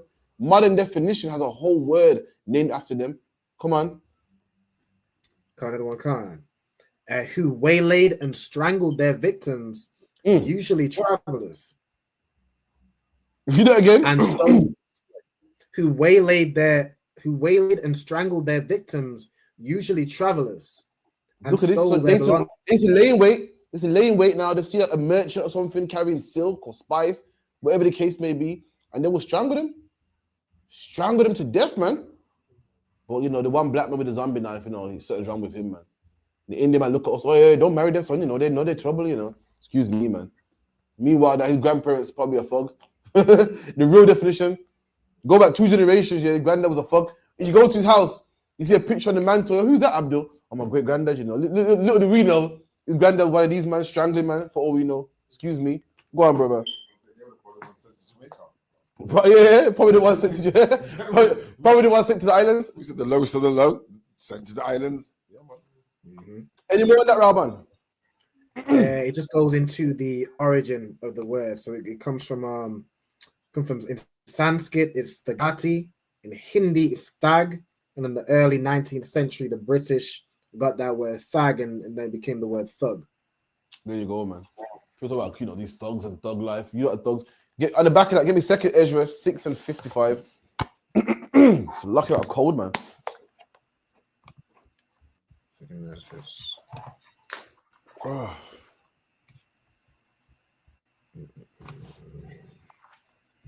Anyone, when you get it, just read it. All right. No, man. Come on. 2nd Ezra 6 and 55. You got the mic, yeah? You ain't got to scream it because you got the mic. 2nd Ezra 6 and 55. All this have I spoken before thee, O Lord, because thy made us. Go back 2 verses. So this is Esdras. For context sake, Esdras is speaking to the Lord, man. Esdras, like all of us, you've been in the truth long enough. One day you just fall down, man. You feel, Lord, man, why is it like this, man? Like you chose us to rule, man. Why, you know, so sometimes in the truth you're doing so good, man. You're doing life good. One day you see a brother get, you know, like the other day happened to me. I saw that brother get punched up in his face by the police, man. It broke my spirit, man. Next day I was fine, but it broke my spirit. Like, oh, I can't wait, man. And Ezra was having one of them days, like, Lord, man, why does this nation rule over us, man? Why are we on the bottom, man? I thought he made that world for us. When's it going to end? Ezra was having one of them moments. Come on. 2nd Ezra chapter 6, verse 53. Upon the 6th day, they gave us commandments unto the earth, that before thee it should bring forth beasts, cattle. Give me 65. 65, yeah? Can't. All this have I spoken before thee, O Lord, because thou madest the world for our sake. Right, so Ezra is saying, Lord, you made the world for our sakes. How does Ezra know the Lord made the earth for our sakes? He read the Bible. He's like, Lord, I read the Bible. I know about Abraham, Isaac, Jacob, how they got the covenant. I'm a descendant of them. You made the world for our sakes. You made the whole earth for us, man. What's going on? Why are we suffering? Why are we in the Babylon captivity and the East Indica? What's going on, man? Why are we suffering? Why are the police stopping frisking us? Lord, you made the earth for our sakes, man. When is this punishment going to end? Come on. Verse 56. As for the other people which also came of Adam, thou hast said that they are nothing. And Ezra saying, listen, Lord, you made the earth for our sakes. Lord, even in the Bible, in Isaiah, you said it. I'm quoting where you read. You said that these people are nothing. You said that in Isaiah that these people are like spit that fall, like a drop that falls from a bucket, the spit that comes out of your mouth. So why are we still on the bottom? Ezra is asking these questions, he's feeling low, and he wants to know. Come on. Can't the one can't. But like unto spittle. There you go, quoting Isaiah. Come on. And has likened the abundance of them unto a drop that falleth from a vessel. And the Lord, he said, listen, you've likened the abundance of them, not one and two of them, the bulk of them, to a drop that falleth from a vessel, from a drop of water, man. He's saying, so why are we still on the bottom if that's the case? Come on. Come, verse 57. And now, O Lord, behold, these heathens. These what? These heathens. What heathens, Vidar? What heathens talking about? Everyone around us, all these East Indians, Chinese. The same heathen that are what though, in context? These basically saying what these heathens basically what are ruling over us, isn't it? What did they say before that? So these heathen, what about these heathen? Basically saying that these heathens are like there you go, man. These heathen that are nothing. Yeah, that are nothing. These coolies that went to Jamaica, these thugs, these filthy, dreaded hair Indians, these oppressors that were criminals, these same heathen that are nobody, that are small, that come from caves, that was low class workers, that was nobody that went to Jamaica, the Irish that went to Jamaica because they were so poor, they had to be sold as servants to pay off their debt. These same heathen that are nothing, come on. These heathens which have ever been reputed as nothing. And these same heathen that's ever been reputed as nothing. Reputed means what? Reputation. They've always had a reputation as being nothing. Come on. Have begun to be lords over us. There you go, man. These same heathen, these same Indians that was nothing. Talk about, boy, I lock my shop up, you know. I lock up these black men. Nothing, man. These same Africans that eat bush meat, man. We used to eat bush meat, man. Dance around a campfire. Look at us now and go, them Caribbeans don't go to university. Don't get yourself a Caribbean, man. They're no good, you know. They won't marry you, you know. These same heathen that eat bushmeat are lords over us now. Look at us like, you're nobody, man. The same oppressor that's known for murdering, you know, calls us murderers. Can you believe that? Can you believe that? Imagine a man here took over a whole country. Took over not one, took over America, Australia, took over China and made his own state, Hong Kong. Then went to, where else did he go? Where he took over the Fiji Islands and Puerto Rico. And he didn't do it the nice way. Did it by slaughtering. Look at you now and go, watch out for the black people, you know. Stop and frisk them because why? Do something, we need more police. Can you believe that? This man, the biggest thief on the face of the earth, man. Biggest thief talking about, yeah, man, gotta watch out for these black people, man. There ain't no one a thief like him. Hey, I've never seen a man thief like him in my life. I've never, you know, I can't get my head around. This man said Iran can't have weapons of nuclear warfare, but he got it himself. Can you believe that? It's like he's going, yo, I got a gun in my house, you know. Well, you can't have one though. And then make sure you don't have one. That's warfare. That is actual warfare. Go on, If I could say real quick. Everywhere is you can have one, but you can't. Why? Go around, boy. Now I was gonna say I seen a video like as you mentioned, you know, he goes around stealing everything. There's like 195 countries in the world, right? I look up right now and I look up how many countries did Britain not colonize, and it said only 22. Boy. Only 22 out of those 195 countries. It's mad. There's an old saying. It says what? You know the saying? The sun shall not set on the British Empire. You know what that means? Yeah, the sun shall not set on Britain. What does that mean? Their hands on some point in the time. No. The sun's up where they. There you go. So always up where they. Go around, give it a shot. Yeah, I was gonna say like he wants to own the whole earth to the point where everywhere is the British colony. So the sun don't never set if you own the whole earth. No, it's true because the sun don't set on the British Empire. Meaning what? Like, if the sun's up in England, it's down in Africa. If it's up in Japan, it's down in India. He's saying he owns so much places that if the sun's down in England, it's on one of my, the sun's up on one of my other territories. So like wherever it's like the sun don't set on my empire. I got so much empires that if the sun's down on one, it's up on another one. That's the saying of him. That's the saying of this oppressor. And how did he get all these empires? By negotiating and the Christianity and teaching the will of Christ. And men say, oh, okay, that's deep, yeah, man. How do I join? Nah, man, by the sword. That's how we got it. That's how we got it, man. Go around, man. if I could, sir, like it's so crazy how this oppressor works, because whenever he is violent or when he is, unaliving people in mass, it's always done in some weird, I guess the saying goes, history is written by the victors. Like it's always some big thing about justice or something about spreading the British way, or even how they'll twist it and say, well, we went over and we provided education to all these places, we built schools, and like the earth, that's what they'll say, like the earth is better for it, it's better for murder, it's better for going around unaliving damn near everybody and taking their land. You're asking them to thank you for it, because now you have education and you have better transport systems, and like it's crazy how he twists, and like he's the devil the Bible speaks of, sir. So like devil, man. He said it. He's a devil, man. He's a devil. When he conquers a country, he discovers it. When you take over a country now, you're a tyrant. You put the wordplay. That's just the devil, man. It's horrible. Listen, you got Afghan kids that are fighting for the country because they love their country, man. When your kids fight for the country, they call it what? Patriotic. Right. When the African kids fight for their country, they're being groomed. And can you believe what the Africans are doing? They're getting young kids, right? And they're giving them guns to fight. And the public goes, wow, that's terrible, man. That ain't the case. These are kids that just love their people, man. What they call patriotic. Now, I ain't in the war. Got nothing to do with me. But this is how they flip it. So you're watching the news thinking, the Iranian public's terrible, man. When they're not. These are kids that see what you're doing to them and don't like it, man. Right. And picking up an AK-47. That's all it is.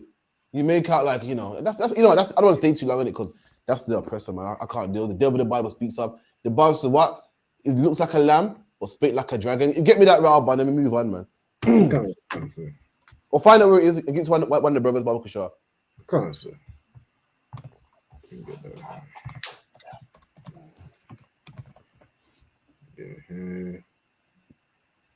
Is it hold on. Is it Revelations 13 and 11? It said he had two horns like a lamb. Come on. That's the one. Go on. Who got that? Revelations? Where is it? Go on, Revelations 13 and verse 11. And I beheld another beast coming up out of the earth, and he had two horns like a lamb. There you go. So you saw another beast coming out of the earth. This is the European Empire. When you go into it, we can do it another time. Or we can even do it now, whatever the case may be. And he had two horns like a lamb. Not two horns like a ram. Not two horns like a rhinoceros. Two horns like a lamb, letting you know how small and fragile and nice and cute it looks. Something you see and go, oh, that's nice. For anyone that don't know, lambs, you can kill them. Any other animal, you got to chase around. Try to kill a pig be squealing and squeaking and running around the pen. It's like the Lord made a lamb to be killed, to be eaten. No wonder it's so delicious. A lamb chops. A lamb just call it over, man. Slit his throat. Easy, no kicking, no screaming. You know what I mean? For all you brothers that went to the lamb slaughter, you know what I'm talking about, man. And that's the oppressor. Sometimes it gets me. Sometimes I see Boris Johnson and Keir Starmer in their suit and tie, and I'm thinking, nah, man, these men can't be robbers, man. These men can't be. I see how dopey they are. I think, no, man, these men they got contracts to rob other countries. They can't be, man. You even get me? They're inviting immigrants over. They're thinking, oh, look at the good deeds they're doing, man. Look how nice they are. Look at, people say, look at the oppressor, man. Such a nice person with his Christianity and his pinstripe suit and his God's all loving and he loves all people. He looks like a lamb. Looks nice. Looks just like a lamb. You think he's a lamb, he's nice. He invites immigrants over and so loving and kind, ain't he? Come on, Alban. Come. And he had two horns like a lamb, and he spake as a dragon. Well, he spake as a dragon, man. Meaning what comes out of his mouth will kill you, man. The things he teaches will kill you, man. A dragon speaks fire. What comes out of this man's mouth will kill you. He looks good. He looks all good and nice, but listen, he will deport the Windrush. He looks so nice and so forth. He'll teach you Christianity, man. Teach that the angels are white, that God is white, Jesus is white. He looks so nice and cute, man. He will tell you our slaves in the past, man. We used to be wicked, but we're wicked no more. We changed. In fact, after looking into it, it wasn't even wicked. It wasn't even wicked. The white man used to say, I was wrong for that. He don't even say that no more. He goes, looking into it, we weren't actually wicked because it weren't for us. We wouldn't have the welfare system. You would have mathematics. You would have clothes on your back. Remember one time you said Lee say, yeah, that was then, you know. But my foreparents wasn't me. Now we don't even say that. I've seen it now. The new one is we weren't wicked. Some good things came out of slavery. That's the new one. You know what beats me? Black people hate slavery. Black people hate slavery. They hate slavery, man. But love Christianity. Christianity came from slavery. If you love slavery, you gotta hate Christianity too. No, I look at it right. I hate slavery. It's disgusting and racism and I hate all that stuff. But you gotta hate Christianity too. That came from slavery. You feel me? A woman can't say I was raped and it was awful, but through the rape though, I was blessed with Christianity. You'd be like, are you crazy? There ain't nothing good could come out of a rape. Likewise, black man, ain't nothing could come out of slavery. And Christianity came from slavery, man. Christianity came from slavery. This man looks nice and calm and lovely, but this man steals oil from other countries, man. This man tells other countries that they can't have weapons of mass destruction. This man bombs them and puts tariffs on countries, man. That's the man you're dealing with. He's not a lamb, man. The Bible says to that man of sin be revealed. And that's what we're doing right now. That man of sin is being revealed. Why? Because everybody thinks he's a lamb. We are revealing that man that he's not so sweet, man. He ain't so sweet. He ain't so nice. So luck, yeah. Robert, you had a question? Another question? Was that it? Nah, I was just gonna say, if I could, like as you were saying, like the new one, they don't even say, you know, it was wrong, or they don't even say it was, you know, well, you know, it was a terrible thing and a terrible time, and we know those the sins of our forefathers. They now saying, as you said, they're now saying it was a necessary step in world development. That's what they say now. It was a necessary step in world development. I mean, good night. Can you imagine? It beats it, man.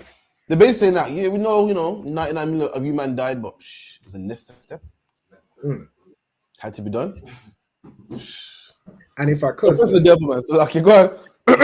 It's like they say world development as if well everybody benefits from it. You know what I'm saying? Like world development, we had to unalive all those people and sexually assault all those people and do all the vile things they did to us so the world could develop and so the world could benefit. I mean, I just diabolical. That's like it's lucky, bro. Let's say something. Yeah.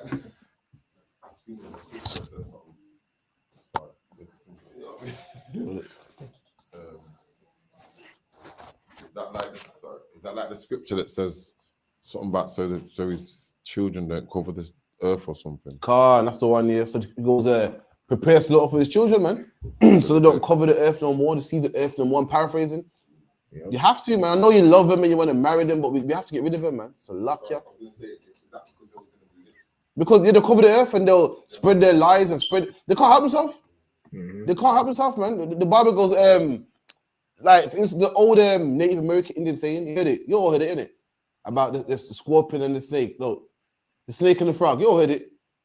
It sounds familiar. I don't know it, but it sounds. So this is what they say. There's a frog and a snake, and the snake wanted to cross the river, and the snake said, to the frog, "Let me jump on your back, so I'll cross the river." I'm a correct, Rabban. I believe it was a scorpion, sir. Okay, scorpion and the frog, and the scorpion wanted to cross the river, and the frog said, "No, I'm not gonna get you on my back to cross the river. Why? Because you're gonna sting me, and we're both gonna drown." And he go, "I'm not gonna sting you, man." He go, "Why would I sting you? If I sting you, we both will drown." So the frog said, "Okay, cool, makes sense." Jumped on his back, stung him, both drowned. As they're drowning, he said, "Why did you do that for?" The scorpion said, "I'm a scorpion, man. It's what I do. I can't help myself." That's the oppressor. The oppressor can't help himself. He's gonna tell lies, he's gonna kill, he's gonna murder. He can't help himself. He must do it. Every country he goes to, he must kill the people there, man. He must take over, man. Every country he goes to, you think that, he can just train and leave? He can't. He goes to America, meets with Native American Indians, and gives them smallpox in blankets. Has to rape their women, has to take over, has to take the whole land, has to do it. Goes to Australia, same thing, man. Goes to New Zealand, same thing. Goes to Hong Kong, same thing. Look at his history. He has to do it, man. He's a murderer by genetics, by blood. He can't help himself. Just like a scorpion has to sting. It's in his blood. It's something he will do. That's the oppressor we're dealing with, man. Get one scripture, then we move on. Give me let me get it real quick. So, like, if I could, real quick. In the previous verse we just read, right, Revelations 13:1, you said He mentions this beast, right? This other beast. You said this was the European Empire or like European empires. It's a European or America, you know. If you want to go back a couple of verses, give some context to jog my memory. I'll let you know.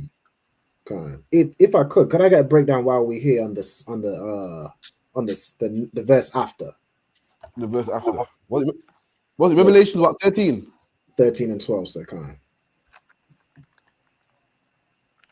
Right, someone read that when you get the chance. I don't mind anybody. Come on, I got it here, sir. Revelations 13 and verse 12.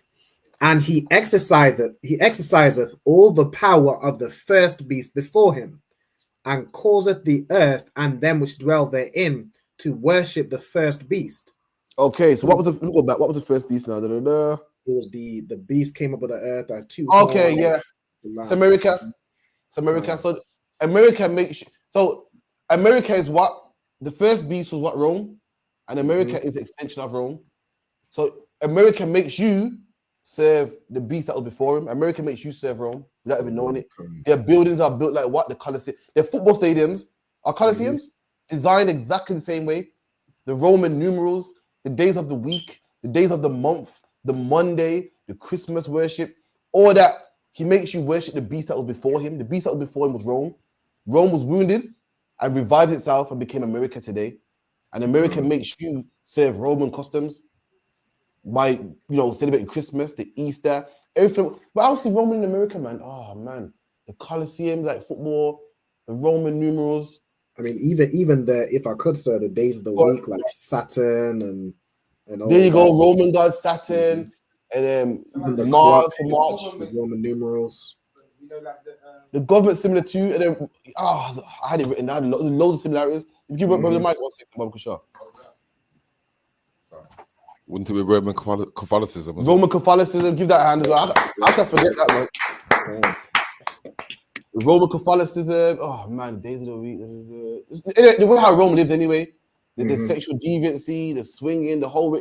He makes you serve the beast before him, which was Rome. The Empire of Rome, yeah. All America is Rome. You think that America is a new thing? It's not. Everything you see in America was done in Rome. The whole vibe was Rome. Keep it in. If I could, sir, Slakia, would this also encompass the British Empire? Because even I guess America came out of the British Empire. Or would you say more America? It's America for what I know. Now you can't. Scriptures are manifold, and if you can make it work, then to Wab. But for myself, I'd stick with America until I get clarification. But England is America. America came out of England anyway. But I know America pushed the Roman thing more than England do. That's why it's spoken of in the Bible, and England ain't. Because that's why America's big and it's called Babylon, whereas England ain't. Even though it was founded from England, America do it bigger than England. You're Babylon the Great. America do oppression more than England. Kill black people more than England. Oppress more than England now anyway, in current times. Go on, Radar. I was just going to say, because obviously Romans used to run England, because you have Roman roads and Roman Sodom. That's what I was going to add. That's why Christianity is in England today. Because the real people of England weren't Christian. The Jutes and the Angles, the Saxons, the pagans or Celtics. That were, the people that built Stonehenge. And the Romans came and given their Christianity. That's where you got the St. George's Cross from the Knights Templars and so forth. Good the mic. Isn't England one of the other heads? Beasts? England is the 10 heads. That's it. And America's the horn. That's the night. The Bible's the Bible's cold when it comes to analogies, But what happens? A horn comes out of a head. I lie, and a horn is smaller than a head. So the Bible says England is the head, America's the horn. Why? Because America came out of England. So that's the analogy it uses. So you got 10 heads and 7 horns. So there's 10 empires, France, Germany, Spain, and then there's empires that came out of the empires before it. And England was a head, America was a horn that came out of that head. And then that horn was wounded and came back to life and was called America. Became America. And in another context, they call it a beast. So it depends what chapter you read in. Carry on, man. Kind of one cancer. And causeth the earth and them which dwell therein to worship the beast, whose deadly wound was healed. There you go. Rome fell. Rome fell in 192 AD. Rome fell in 192 AD, man. and came back. That's what you call the Dark Ages when Rome fell. Rome fell for 1,000 years, which is called the Dark Ages, and it came back as a miracle. That's the wound. That beast was wounded, man, and it healed himself. It came back to life, and that's when the white people started something called what? The Renaissance period, and it came back to life. And what that's as America. Now America's great. Anything great is white. All the pictures are white. Christ being white, angels white, God white. That's the Renaissance period. Anything else? If I could, sir, Slacky, real quick, because I'm just reading on and reading this part, right? And later on in verse 14, it says, he deceived the earth by means of those miracles, like where it says he'll make fire come down from heaven, which represents, you know what I'm saying, the like the bombs he dropped on different countries, literally made fire come down from heaven. And then he says, which he had power to do so, saying to them that dwell on the earth that they should make an image to the beast, which had the wound by a sword and did live. That image to the beast, does that represent Caesar Borgia? Because even he was like Roman, and they have him in. He was Roman. So they should make an image to the beast, make an image to Rome. And what's the image of Rome? What's the famous image, man? Caesar Borgia, man. He was a Roman. The second son of Pope Alexander VI of Rome, Caesar. And guess what? They took that image all over the earth. The Spanish forget about it. And if any man wouldn't serve that image, they would kill him, man. You ever seen the famous picture of him? Give me the famous picture of Hathaway, Hattuey, Hathaway, man. And the priest is telling him, bow down. The priest, give me the image where they got the cross in front of him, forcing him to bow down to the image. This is what it means that anyone that wouldn't bow down to the image would die, man. So you think that Christianity is all loving, and you think that grandma got Christianity because, you know, Christians came to a country and said, excuse me, grandma, you want to be a Christian? Nah, man. This is how Christianity came to your neighborhood, man. This is how Christianity came to your people, man. If you're Hispanic, Mexican, Guatemalan, this is how you got Christianity. This is how you got Catholicism. Show me that image, Baba Kushar. So this is a brother called Hathaway. If you zoom in, that's him right there, man. Tied to a stake. And what's the man got in front of him? A cross, man. Got a cross next to him. And what are they saying to him? Listen, you don't have to go for this pain, you know. Let me rewind. Good old Christians did this. Good old loving Sunday worship Christians did this to this man. They said to this man, listen, you got to die, you know. Torturing him to death, mind you. Saying Christians that you love so much. You say the ISUPK is wicked and we're horrible, can we shout? Christians did a lot more than shouting. Christians did way more than shouting. Torture the man to death and say, yo, accept this God, man. Accept him, man. Listen, we're about to burn you to death. We're about to light you on fire. I'm not sure if you know this yet, but to be burnt to death is that's a painful death, man. Could you imagine his skin melting? Melting. Oh, man, it must take at least half an hour to die, man. Oh, you see your hair and shit was melting. Damn. That's crazy, man. That is mad. And they lit this man on fire. I'm just told this man, listen, are you going to serve our God? This man went out like a G, man. You know what he said about Alban? You know the history of Alban? He says, come on. I can try and get the quote as well, but he said he'd rather, you know, if the oppressor is where heaven is, then he'd rather burn in hell. So you go, man. His brother, they tied him to the stake and said, we're going to burn you, you know. Are you sure you want to do this? He goes, oh, so if I become Christian, where do I go? You know, they said, you go to heaven. He said, so where do you go? Go heaven too. He said, fuck that, man. I'd rather go to hell then. I ain't going the same place as you. Oh, man, that's cold. Hathaway. Hathaway. That man's cold, man. That's how I feel today, man. So lucky. I can't go to no Christian church next to some Hamite, man. Come again? Oh, did they? Didn't even know. Go on, Robert. You read that, Baba Kusha. Come on. So he said, before being burned alive by the Spaniards, Chief Hathaway of the island of Hispaniola was asked if he wanted to accept Christianity and go to heaven. Hathaway asked if Spaniards go to heaven, to which the priest said that they do. Hathaway then stated that he'd rather go to hell where he wouldn't see such cruel people. Same. That's just like, that's beautiful, man. That's cool. You mean tell me I must become a Christian and go to the same heaven as the slave master? The slave master was Christian, kicking up his foot, man, on the cotton field. Oh, pick that whipping, man. Go cut that cane. What are you doing? This ain't no holiday. Having a day off. And black men are swinging a machete, cutting cane in the hot sun. Do you know how hot Jamaica is? Without AC, cutting sugar cane. in the hot sun, you know. There's no HR, no days off, no break. And guess what? Tomorrow you do it again. And again. And again. And again. Some of you hate your jobs. You have a break. You have 2 days off, and you still can't stand that job. Where imagine having no break and no days off, cutting cane every single day, man. Until one day you can't pick cane no more because you're old. And you don't get no retirement. You don't get no redundancy. Same as it kills you, man. You're too expensive to live, man. I'm gonna feed you for, and you can't cut cane for me. It's too expensive, man. It kill you, man. You know how you will sell your car to we buy any car? You're gonna have a car. You're gonna pay tax for a car that ain't running. You're gonna pay road tax for a car to sit outside your house. Christian did it to black people. I can't go to heaven where they are, man. Fuck that. Excuse me. I love black people too much, man. I'm gonna sit down next to them. If they go to heaven, I can't go to where they go, man. I love black people too much. I can't do it, man. So luck, yeah. Got a question in the class. Can't. So, a question in the comments from Sister Azaria Renee Joseph. She says, "Does the ISUPK hold a particular wedding ceremony or tradition in the same way the Christians do?" No, the answer is no. We don't do nothing the Christians do. So like, yeah, nothing. That's right. Now, sex in the Bible is marriage. That's marriage. Now, what's a wedding? A wedding is what? A party for the marriage. Like, for instance, we don't celebrate birthdays, but if you don't have a birthday party and your birthday comes up, it's still your birthday, lie.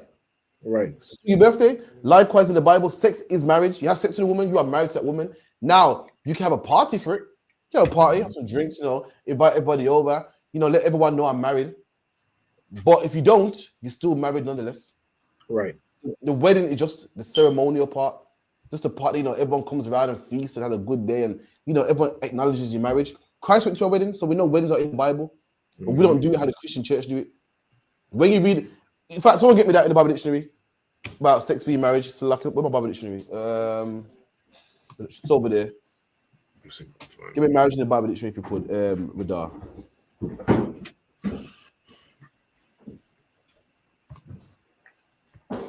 I'll tell you something else as well. Weddings today are not biblical. What do they say in weddings? Do you cherish this woman to be your lawfully wedded wife, and for sickness and worse, and better for health? Do you know death to us part is nowhere in the Bible? Nowhere in the Bible. So where does that speech come from? Anyone know where it comes from? It comes from a book that you can find today in the British Museum, man. Right. A Christian book. It's nowhere in the Bible. The wedding ring is nowhere in the Bible. In fact, the wedding ring comes from Egypt. They believe that this ring, this finger, is attached to your heart, man, and it's attached to your emotions and attached to your love, and they'll put a ring on it, man. But it's nowhere in the Bible. So no, we don't have weddings like how Christians have it. Why? Because we follow the Bible and Christians don't. That's the reason why. We don't have weddings like Christians have it. Why? Because they don't believe in the Bible. We do. That's the difference. Christ went to a wedding, and the wedding is a nice big party, man. But the real marriage is when a man lies down with a woman. That's you got right.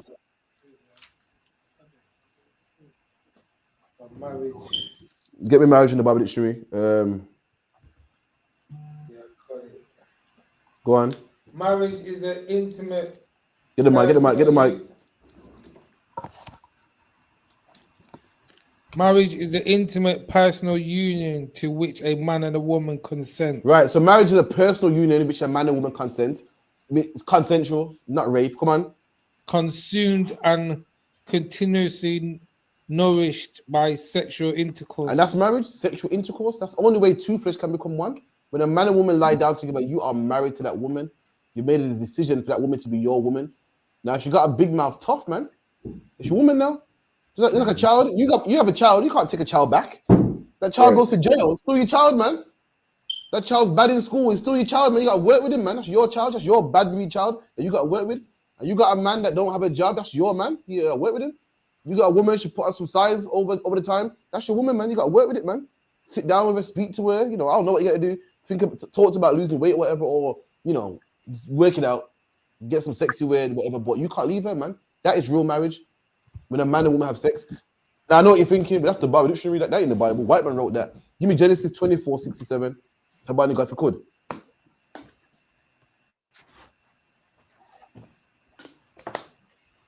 $24.67. Come on.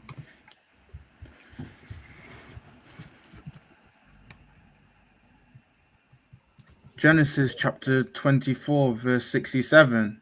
And Isaac brought her into his mother Sarah's tent. Right. So Isaac had a woman, and they brought her into his mother's tent. No, what do adults do in a tent, man? We all adults here. They have sex on it. What else do they do in a tent? A man and woman in a tent. Do you know what they're doing in a tent, man? So Isaac took his soon-to-be wife into his tent alone. Come on. Come on. And took Rebecca, and she became his wife. And in that tent, she became his wife. Right. You know what happened in that tent? I mean, she weren't his wife before. When she went in that tent, she became his wife in the Bible, man. That's how a woman becomes your wife. Right, but what's the Hebrew word for wife? The Hebrew word for wife would be ashath or ashar. What does that mean? It comes from the word woman.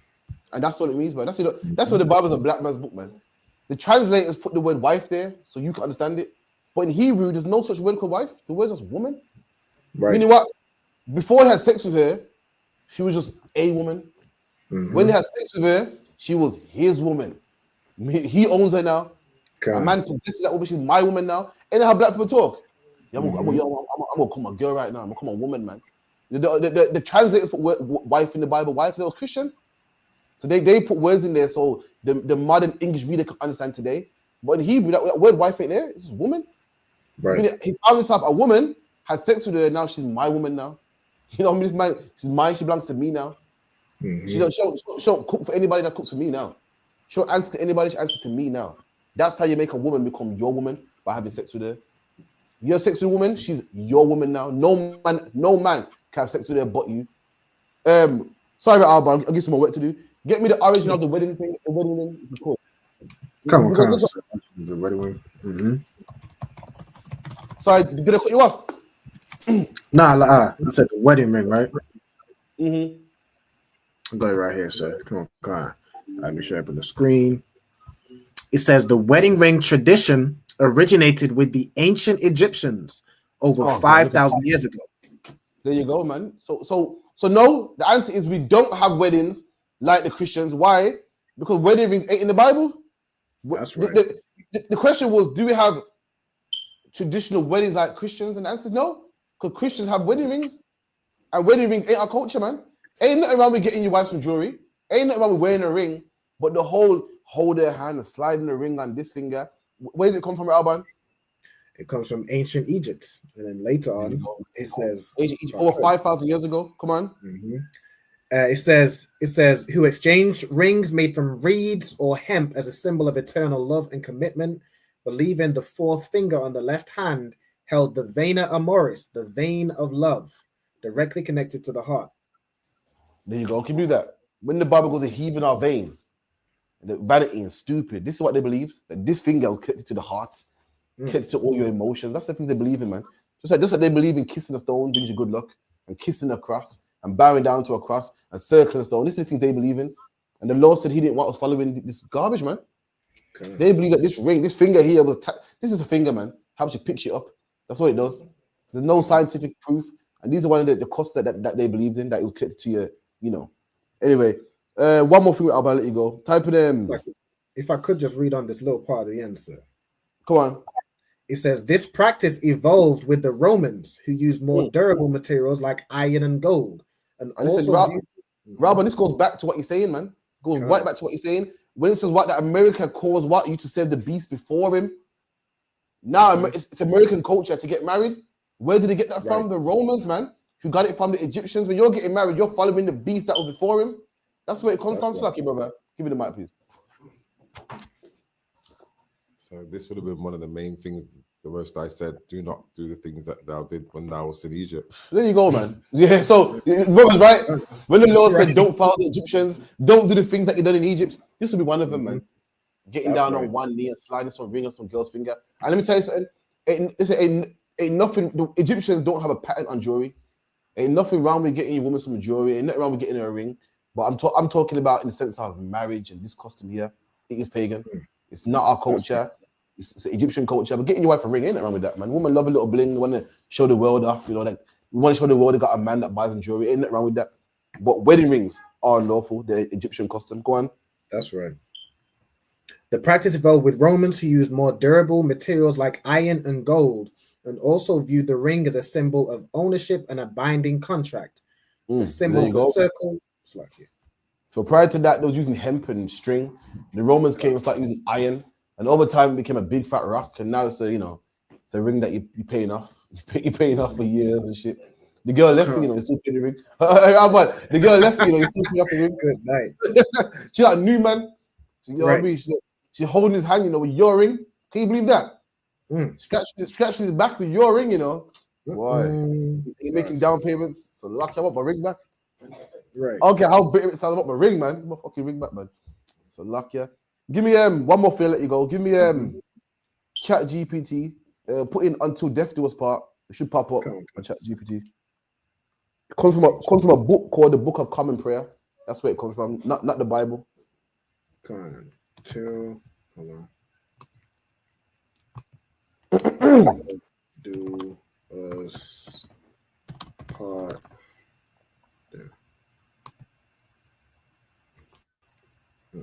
Part of traditional. The phrase is a traditional part of Christian wedding vows, meaning the marriage is intended to last for life until one partner dies. I'm going to go into its history. I got one here. Right. Type Until Death Do Us Part. Okay. I got an AI overview and then Do Us Part.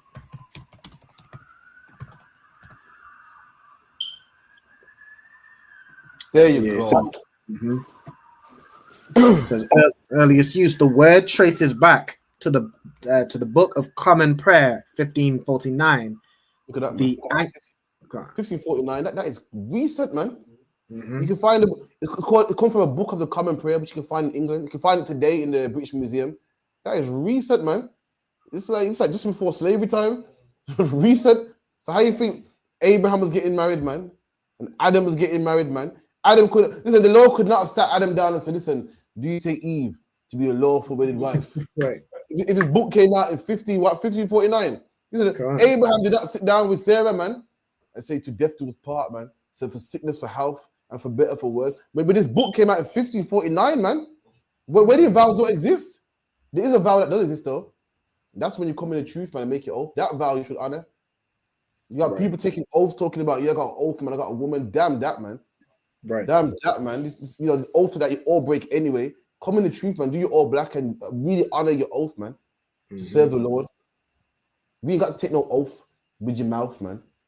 You have sex with a woman, you got a duty that you must fulfill, man. You got a real oath, not one that you make with your mouth that you all break anyway, man. Right. Your woman got an oath not to leave you, no matter how much you piss her off, man, and vice versa, man. That's the real oath, man. So, like, anything else? That's it, and that's it. All right, no, so I didn't get to the topic, man. So, luck, yeah. Any more questions? Can't sir. Go on. I got two questions. One for the dreads. Would twists? What would make them dreads? Right. Twists are not dreads. Why? Twists are not locks. I'm saying that. Twists are not locks. Why are twists not locks? Give me the mic. Because you can untwist them. That's why. Twists are not. What makes twists not locks is the fact that you can unlock them. You cannot unlock dreadlocks. You have to cut them. Like, for instance, you got a lock and it can unlock. So it's not a lock. It can unlock, can lock, can unlock. Now, if a lock's rusted and can't unlock, what do you do to that lock? You get bolt clippers and cut it, man. Likewise, you got dreadlocks. You want to get rid of it. You got to cut them. If you got twists, you want to get rid of it. What do? Comb it. That's the difference between twists and locks. That's your question. Come on. Braids are twists. You know, braids are twists. Twists use 2 strands. Braids use 3. But both twists and braids are the same thing. It's just for conversation's sake, we use 2 different words so people understand. But nonetheless, you twist hair together to make braids. You twist. Twist and braids are exactly the same thing. One use 2 strands, one use 3. But both of them you can unlock. Both of them are clean. Both of them you can unlock them, comb them, get water in it, make it nice and clean, and then lock it back again. Those are lawful. Go on. And second question was, what would the law for duck be under in the dietary law? For duck, give me Leviticus 11. It's under the swan part. the web feet part. Leviticus 11. You move Leviticus 11 and 1. I'll skip to the part. Leviticus chapter 11, verse 1. And the Lord spake unto Moses and to Aaron, saying unto them, Speak unto the children of Israel, saying, These are the beasts which ye shall eat among the beasts that are on earth. Right. So we got beasts that we can eat. The Lord's giving us rules of things that we can eat and we can't eat. This is the whole chapter lets us know what we can eat and can't eat. Why? Because we was in Egypt for so long. So we picked up the ways of the heathens. We don't know. So the Lord said, right, I want you to do this. Moses, what's his name? Abraham didn't need this. Why? Because Abraham wasn't in slavery. Abraham had it passed down from his father, passed down to his father. We needed it. Why was in slavery so long? We didn't know what's right. Right, like right now, why do we have class? Our people don't know Christmas is wrong. Our people don't know eating pork's wrong. So we have class right now to let us know what is right, what's wrong, because our people been in slavery so long, we have no idea. And our people back then had no idea what was right and what was wrong. So the Lord told Moses what we can eat, what clothes we can wear, what days we can celebrate, who we can have sex with, who we can't have sex with. And that's where we are right now. Give me a, keep going. Khan, whatsoever part of the hoof and is cloven-footed and cheweth the cud among the beasts, that shall ye eat. Nevertheless, these that ye shall not eat of them that chew the cud. Right, let's skip down to the birds. Give me verse 14. So the Lord told you what beast you can eat, what beast you can't eat. The requirements for a beast is just a four-legged animal. When you think of beast, I don't know, people think of monsters, I don't know why, but the definition of beast is just like a lion, dog, cat, bear, cat, the beast, the four-legged animals that are on the earth, and ones that chew the cud and are cloven-footed, they're clean. So that will mean what you can have: goat, cow, lamb, beef, all those things are clean. Go on. Cod is right. A lot of animals got like 6 stomachs. They chew grass, and if you say, I went farmers and youth, man, you hear them, you hear it burp, the burp, and they regurgitate the grass. They chew it again, it goes to one stomach, burp it up to another stomach, till it goes to all 6. That chewy substance, that chewed up grass, that's called cod. That's called cod.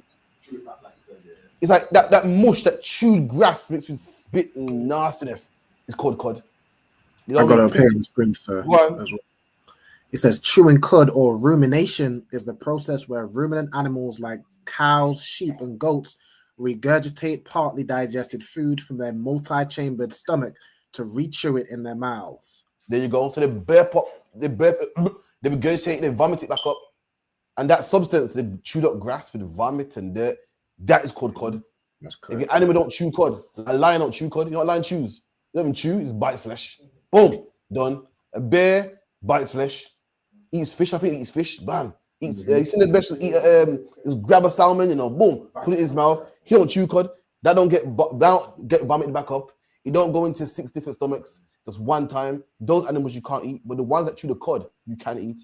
That's what your goat, your lamb, ram, beef, and there's some animals that chew the cod, and they're still unclean. Why? Because they don't have a split hoof. They must have both. So you have the pig now that got a split hoof but don't chew the cod. Then you got a donkey that chews the cod but ain't got a split hoof. You got a camel chews the cod but don't have a split hoof. You got toes. You feel me? So you have to have the requirement is it must have both. Then it's clean. Thank God for that, because I had a Big Mac today. Woo, nigga, listen, man, you can't. Big Man don't play, You know, Albert and Habandi God, man. Them man are some KFC lovers. Oh, I can't roll with them.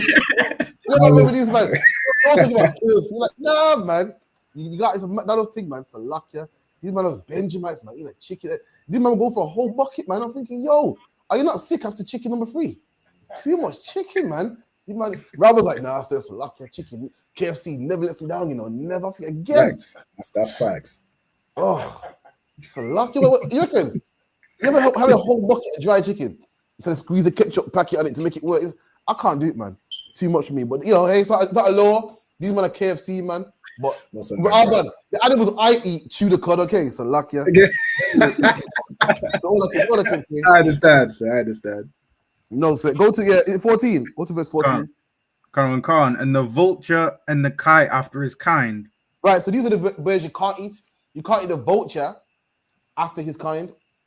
So what does that mean? You can't eat the vulture and you can't eat any kind of vulture. You feel me? So you can't eat a junco or turkey vulture. And you can't. Robert, give me types of vultures, please, Bob Kashar. Come on, sir. Kesh was one too. I know, but it's like a bird. A vulture is a bird that don't hunt like an eagle. He just waits around and see dead flesh and just scavenges off it. Yeah. Like the lion will kill an animal, and the what left the vultures will take. Isn't that amazing? The Lord made it work. The Lord got his own clean system. It's mad. So the lion will kill an animal, yeah. What he can't eat, the vultures will eat. The little pieces and whatnot. What they can't eat, the maggots will eat. And that's how life is clean, man. That's how you have no diseases. That's how life go back to normal. That's amazing, man. And give me some kinds of vultures.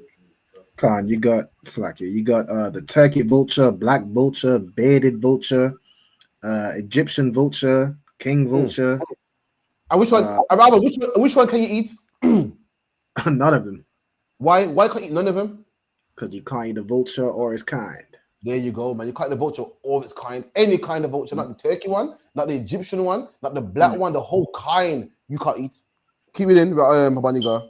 Khan, and the owl and the nighthawk and the cacao and the hawk after his kind. There you go. You can't eat the hawk, the osprey. You can't eat the hawk or any hawk of its kind. You can't eat a raven or any raven of its kind. Letting you know, all these animals, you can't eat them or their kind. Come on. Khan, and the little owl and the cormorant. There you go. Owl, you can't eat the owl, all of its kind. You can't eat the hawk. You can't eat the ostrich, all of its kind. Come on. And the swan and the pelican and the swan and the pelican. You can't eat the swan or the pelican, man.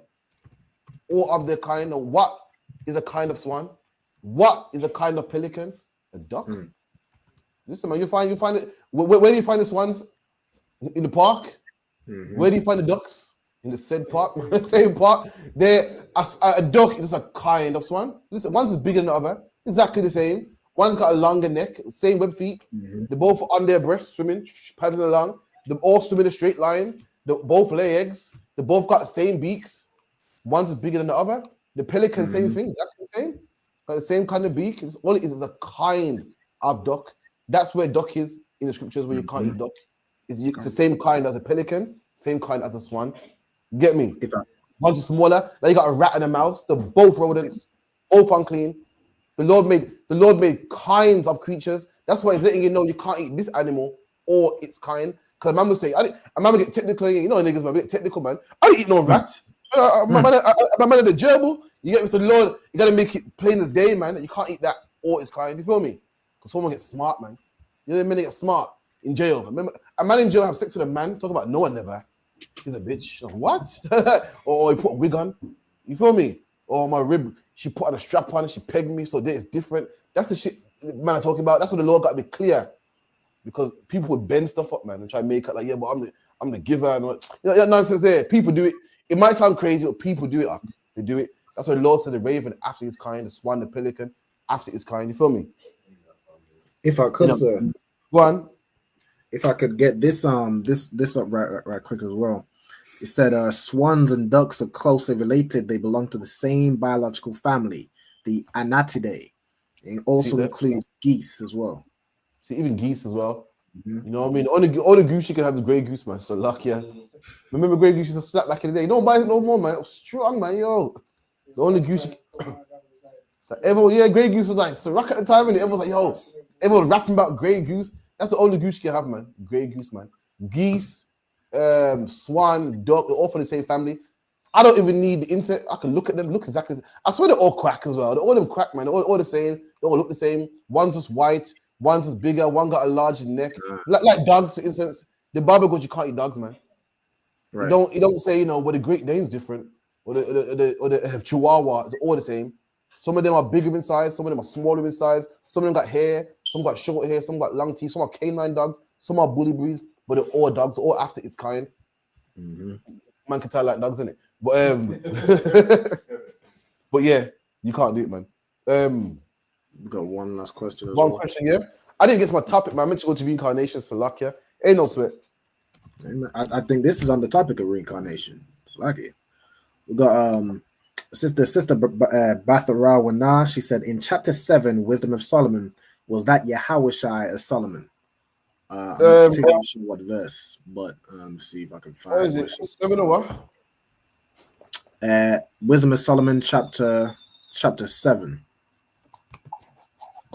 Get it in. Bada boom, bada boom. I could read from chapter 7 and verse 1. If you could, please. It says, I myself also am a mortal man, like to all, and the offspring of him that was first made of the earth. Yeah, this is King Solomon speaking, who we know is it's not a topic, but we know is Yahushai in the regeneration. And this is a famous scripture that the ISUPK used to cut the Immaculate Conception, man. King Solomon is saying that what? I am a man, I come from Adam, and I'm born like everybody else. Keep reading. And in my mother's womb was fashioned to be flesh in the time of 10 months. There you go, man. That's science in the Bible. You know that in your mom's womb for 10 months. They say 9 months, but it's actually 10 months. That was in the Bible, man. Don't tell me the Bible's inaccurate. King Solomon said it back then, 10 months. Come on. Being compacted in blood of the seed of man and the pleasure that came with sleep. And he came from the pleasure that came with sleep. What's the pleasure that comes with sleep? Sex, man. He's not born from sex, like everybody else. Come on. And when I was born, I drew in the common air and fell upon the earth, which is of like nature. There you go. So when I was born, I fell on the earth. Why? Because back in them days, women would give birth on a stool with a hole in there. They would use gravity to put the baby down. Now they put it on your back. I don't know why. I'm not a doctor, but apparently it put straight on your back. But back then they used gravity to get your baby out. That's why it said I fell upon the earth. Come on. And the first voice which I uttered was crying. As there you all go. Others do. As all others do, he came out crying just like all babies do. Come on. I was nursed in swaddling clothes, and that with cares. There you go. It was nursed with swaddling clothes. Nursed means breastfed. Had swaddling clothes wrapped around it. It's like regular babies. Come on. For there is no king that had any other beginning of birth. There you go, man. There was no king that had any other birth, man. Let me ask you something. Christ king. So how was Christ born, man? King Solomon is telling you that no other king is born any other way but like this, man. Anytime your Christian pastor says Christ is king, man, was born of a virgin, but Solomon said there's no other king born like this, man. King Solomon is Yahushai. He's telling you, I'm born like everybody else. There's no king that's born any other way, man. All kings are born from what? The pleasure of sleep. They draw in the common air, they fall to the ground, they cry, wrapped in swaddling clothes. Swaddling means like tightly wrapped clothes, and are breastfed, man. That's what it means. Any last questions? About 5 minutes, or we can close that early if you want. Just keep reading then till we get to the end. For all men have one entrance into life, and the like going out. All men live, and all men die. All men have one way to come into the earth. No man has beamed down from heaven. Every man comes from the womb of a woman, man. Every man comes from a man's seed bag at one time, and every man dies. Every man passes away. No man gets taken to heaven, apart from Yahushai. But no man beams up into heaven, man. Even Yahushai passed away, then took his body. So there's no other way out of this life but to come in through a womb and leave in the grave, man. Come on. Wherefore I prayed, and understanding was given me. There you go, man. And this King Solomon talking about how he got his wisdom. If you read the First Kings, King Solomon prayed. The Lord said, what do you want? King Solomon asked for wisdom. And the Lord said, I like that, man. You didn't ask for the death of your enemies. You didn't ask for riches. He asked for wisdom so you can rule us. And the Lord said, because of that, I'm going to give you the death of your enemies and wisdom. Come on. And it's like I called upon God, and the spirit of wisdom came to me. Come on. I preferred her before scepters and thrones. There you go. And esteemed. And it is a fake Israelite group that says, the Holy Spirit is a woman. You heard that before? So the Holy Spirit is a woman because King Solomon says her. It's ridiculous, man. You heard it before. So the Holy Spirit is a woman. He said God has a wife, and his wife is the Holy Spirit. That's ridiculous, man. These men just don't understand English. But you know what personification is? God. Personification is when you give something, when you give a thing human characteristics, man. That's all it is. The Bible is written in poetry and metaphor, man. There's a scripture in the Bible, it goes, Hal, having enlarged herself, is had a woman with breasts and a womb. No, man. It's called personification. These men want to know that they want to be scholars in the Bible. Don't even know basic English, man. When someone goes, the son has kissed me. The son don't have lips. He can't kiss you. It's called personification. Yeah, but give me the definition, please. Personification. Ridiculous. King Solomon said, I prayed for wisdom, and she was given to me. And they say, see, King Solomon was given the Holy Spirit. See, the Holy Spirit's a female, man, and it's God's wife. It's a go on. Okay, it sounds like I think I've had someone like polite come up with some. No, man, it's a fake Israelite group, man. And they believe that the Holy Spirit is a woman, man. People even call their cars she. They go, look at her, man. She's a beauty, ain't she? That's what it's just poetic talk, man. I don't know what to say. But carry on, Rob, if you could. Last one. Kind of the one can't say. Personification, the attribution of a personal nature or human characteristics to something non-human. There you go, man. So when you give characteristics to something that's non-human, like you give human characteristics to something that's not human, you feel me? Like when the man goes, yo, the sun, I open the front door and the sun just boxed in my face, man. The sun don't have hands, man. I mean, it's cold outside, man. The cold just jumped on me. The sun beat it. That's all it is, man. The Bible, listen, the Holy Spirit, wisdom ain't the only thing called her in the Bible. Hell is also called her, man. Also called her. Slavery is also called her. I'll give up, man. Rabbi, man, I can't do this no more. So luck, yeah. Good night. Man, want to be a prophet, yeah. I studied the Bible. What you need to study is English. Just plain old English, man. God. Stop. No, don't punch above your weight, man. Man want to be the Moses. Just do English first. Solve English. I saw another one the other day. So yeah, man, because Christ is God with a God. Oh, what the scripture again? I can't even go there. But listen, English was what was tripping them up. Right. It was a comma there, and they weren't catching the comma, and they thought they had something, man. What was the scripture again? It said, oh man, it's about Yahweh, man.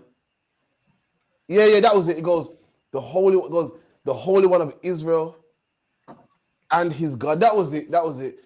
It goes, blessed be Jacob, the Holy One of Israel and his God. So it sounds like Jacob, Christ, who's the Holy One of Israel, and his God, like the three gods. And what we're saying is, blessed Jacob, the Holy One of Israel, who's the Most High, and his God, meaning, and is Jacob's God. You feel me? If I say, I'm your dad, and your guardian, I'm both, the comma was tripping them up, man. I couldn't believe it. The point I'm making is, some man just want to learn English. That's it. Learn English. Leave the Bible to us, man. Just learn basic English. With that, I'm hand over to priest and prophet. Radaya Allah with the announcements. Clap it up. Grab the mic as well, because I'll give you the mic.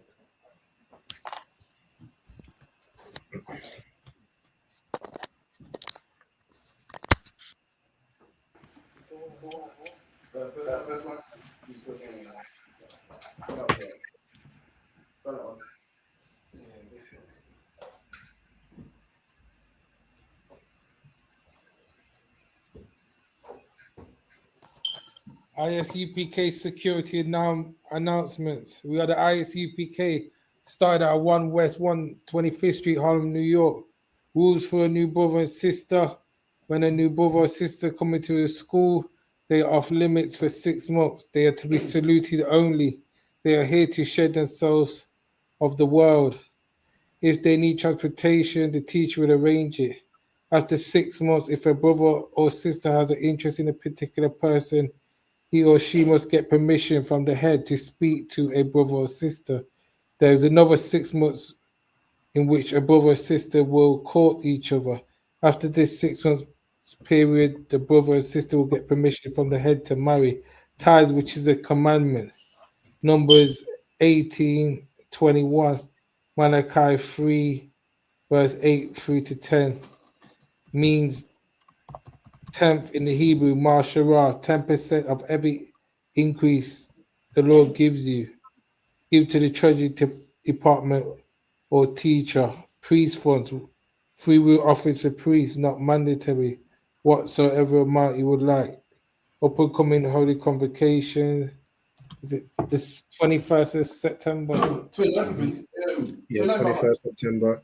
Come on. So 21st September, the memorial of blowing of trumpets. I'm talking about 21st. 21st, yeah. If anyone wants to be a trooper in the schools, start wearing all black boots, shirts, headbands, scarves. With that, man of Israel, Amajium.